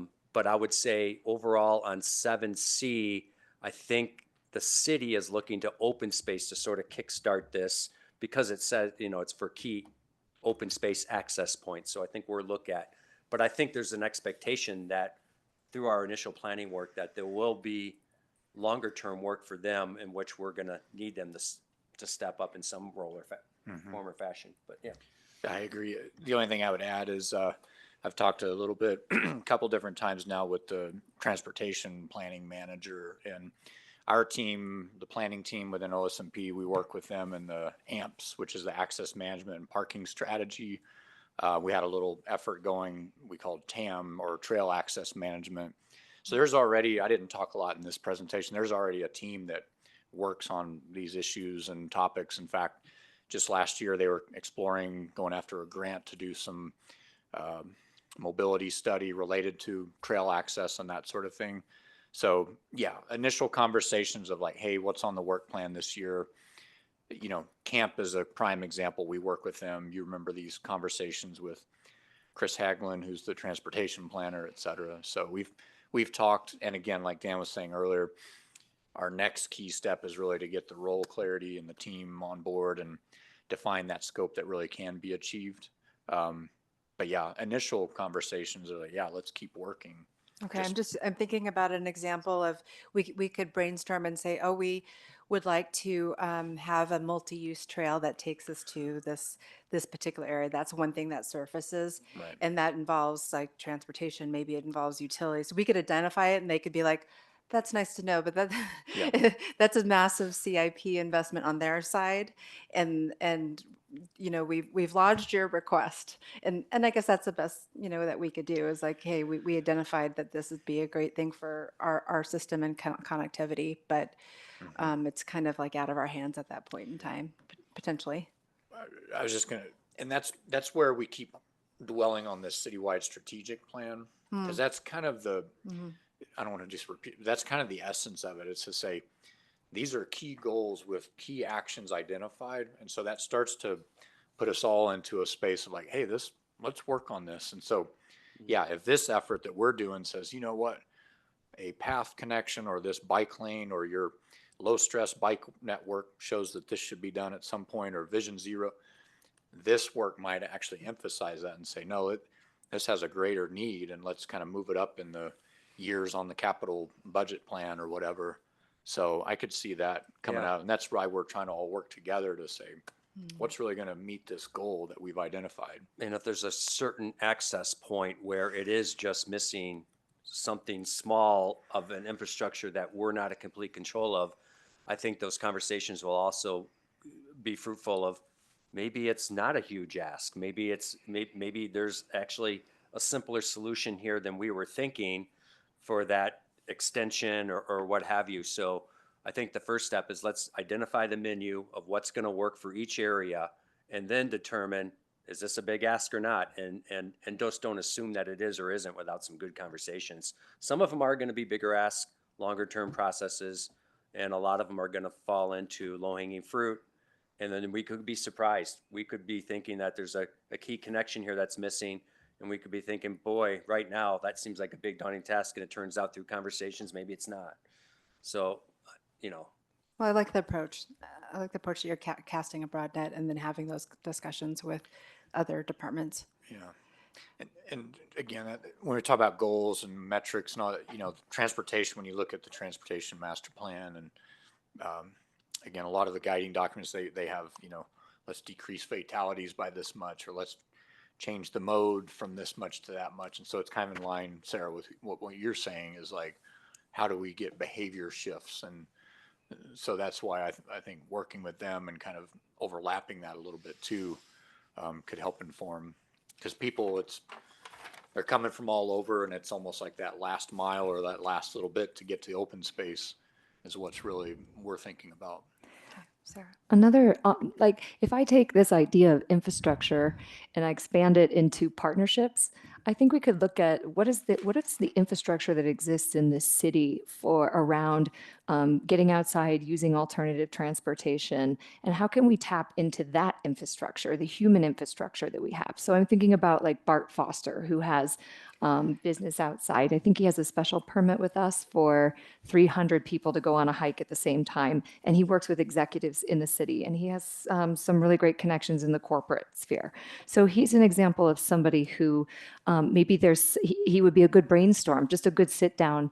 Hey, how can we tap into the corporate community? How could we get corporations to incentivize their employees to have some kind of a stamp pass so there's that idea. And then there's similarly, like, I think of Michelle, I love you. You're so inspiring to me, the way that you are always on your bike and you're always with your kids and you're getting your kids outside.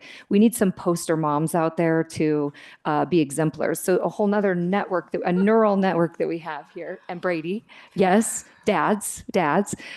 We need some of those poster parents. And then to find out, like, talk to these poster parents and say, what is it that motivates you? And what are your networks? And who are your friends? And how can we engage that group?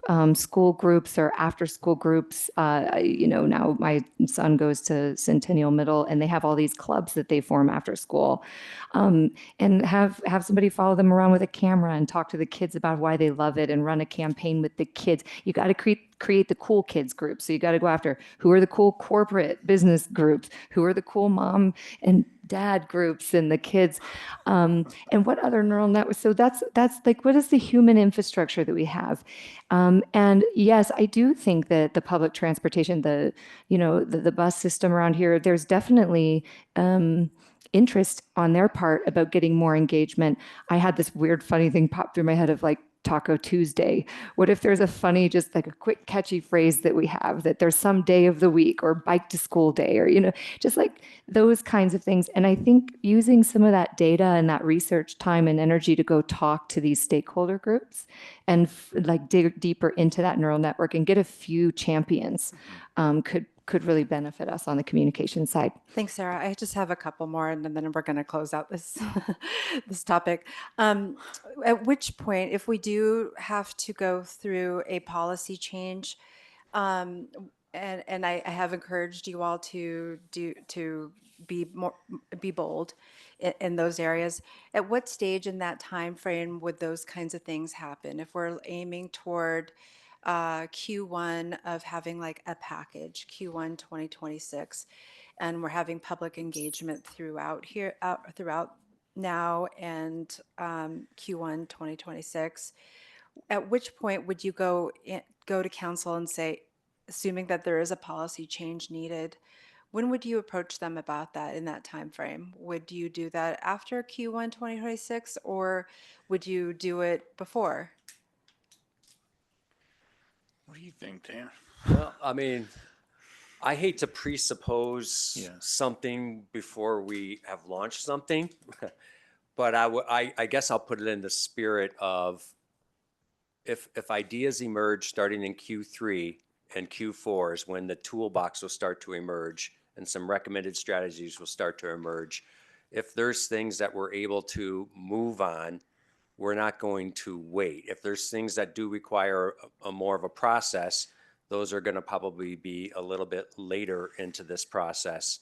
And it could be even in 2026 when we start, depending on what that solution is and what that level of engagement is. Because, I mean, one thing we have to keep in mind is we have a limited planning staff, we have a limited folks that are able to do this, and we also heard tonight, and I hate to sing this song, but like, wildfire is important, restoring agricultural lands is important, rangering is important, and so we want to have an enhancement here, but we also, if there's going to be something that's going to require an extensive council engagement, community engagement, I would say that is probably later on in the process than up front. But that's not going to preclude us that if something in the toolbox pops up in Q3 and Q4 and we don't need to wait and we can run with it and we have the capacity to run with it, we'll run with it. But yeah. Yeah. And generally on that process map, when I said like, we would understand if there's additional process required or what that would be, my thought would, when I charted that out, was just thinking after Q1 of next year, then we'd say, okay, that is the priority. We see it as a quick win. It's not easy, but now let's go ahead and start that. I don't know that it'd be completed by Q1 next year. So. Okay, well, I'm going to keep asking you this, and then I'm going to try to close this topic out. This is a great process. I like what you have set up here. I would just encourage you all to focus on the things that you can control. And Sarah, I'll just say that being pragmatic here, some of those things are infrastructure related. You can't just tell people to take their bike and get there when it's an unsafe way. Like, there's no safe way to get there on a bike. Like, some of that needs to be addressed by a multi-use trail. And so that's why I think this process, I like how you're focusing on connectivity and infrastructure as well as communication. So I think that general process is good, but eventually I would like you to say, okay, yeah, we got to do this bigger thing with transportation, but here are the things that came up in the menu that are within our control as an open space department, and because it's all on our land. And perhaps that just requires a policy change. And so those are the kinds of things that I would like us to see us narrow in on in this process. I'll just say, and Colin is probably going to kick me off, as an example, like Shanahan, Lehigh, some of that area, I think we understand just from our data that most of the people that park and access there, or a percentage of it, I'm not even using the right language, but are coming from within a mile away or something like that. So in that regard, to Sarah's point, if we said, hey, in this location, that's where I was going into that we might take a more nuanced, detailed view. And say, this location, what we know about the visitors there, Yeah. on average, they could easily ride their bikes or walk, Right. or if given the opportunity. Is it that they just want to get a quick hike in? Their dog can't walk? What is it? So that kind of stuff. On the other hand, if we look at like Marshall or BVR, Right. North Sky, I can't safely ride my bike, then that's a whole other menu toolkit. That's Right. the other, we pick up another tool for that. So that, just to give you a little more clarity, based on the data we learn about, then we'll know like, oh, that's probably the best or might be the most effective solution. We just need to tell them how they can get there differently. So Yeah. sorry. We have a group of cool Table Mesa moms who bike on Fridays, and Okay. and Posted. we meet, yeah, well, not now, but we bike on Fridays, and we've talked a lot about these issues. So, and they have kids at Fairview High School. They Oh, have yeah. we ourselves are trying to get to the trail safely, and anyway, so I think that there is the human part of it already. Yeah. Let's address some of those things that we can't control. Okay, let's do director's updates. Just one. The Marshall remediation, a coal mine mediation is wrapping up very rapidly. And in fact, I'll just call your attention that on February 20th at 11 a.m., there's an official handoff where their work is completed. They're going to turn the pick over to us, and that's our time to say that project's done. Now we're going to launch into the trailhead remediation. So if anyone's interested in participating or witnessing a media event of formally closing out that Marshall Mine remediation project, 11 o'clock on next Thursday, I believe, is 20th. And that means OSMP, we're up next, and we're going to be launching into the trailhead reconstruction project. And we have a couple of milestones touches with you all in 2020 over the next few months about that project. So, Will they be pouring water on the final burning coal ember? No, that's not part of the ceremony. Yeah, we're going to have a little watering can, and we're going to extinguish it. Anyway, I'm sorry to interject, but I did want to say, because I know sometimes when you send emails to us, it feels like you're sending them into the void. I did read about this with the January update. I really appreciate the monthly updates. So thank you. Oh, Yes. good. Janelle. Yeah. Janelle So likes knowing that her work is You're being not read. just screaming into the void. We're actually reading this. Yes. It's all the staff who contribute there. Just to add on, Dan, I don't know if you saw this, but the all of the area of the reclamation was seeded with grasses or something that was green right before it snowed. So they timed that just right. Right, exactly. Yep. Excellent. Well, thanks for the discussion tonight. All right, so I've broken my record. It's 9. You blew it, Michelle. You blew it. Whenever there's prairie dogs, we got to add another 45 minutes. Meeting's adjourned 9:17. Good meeting. Thank you. Thanks.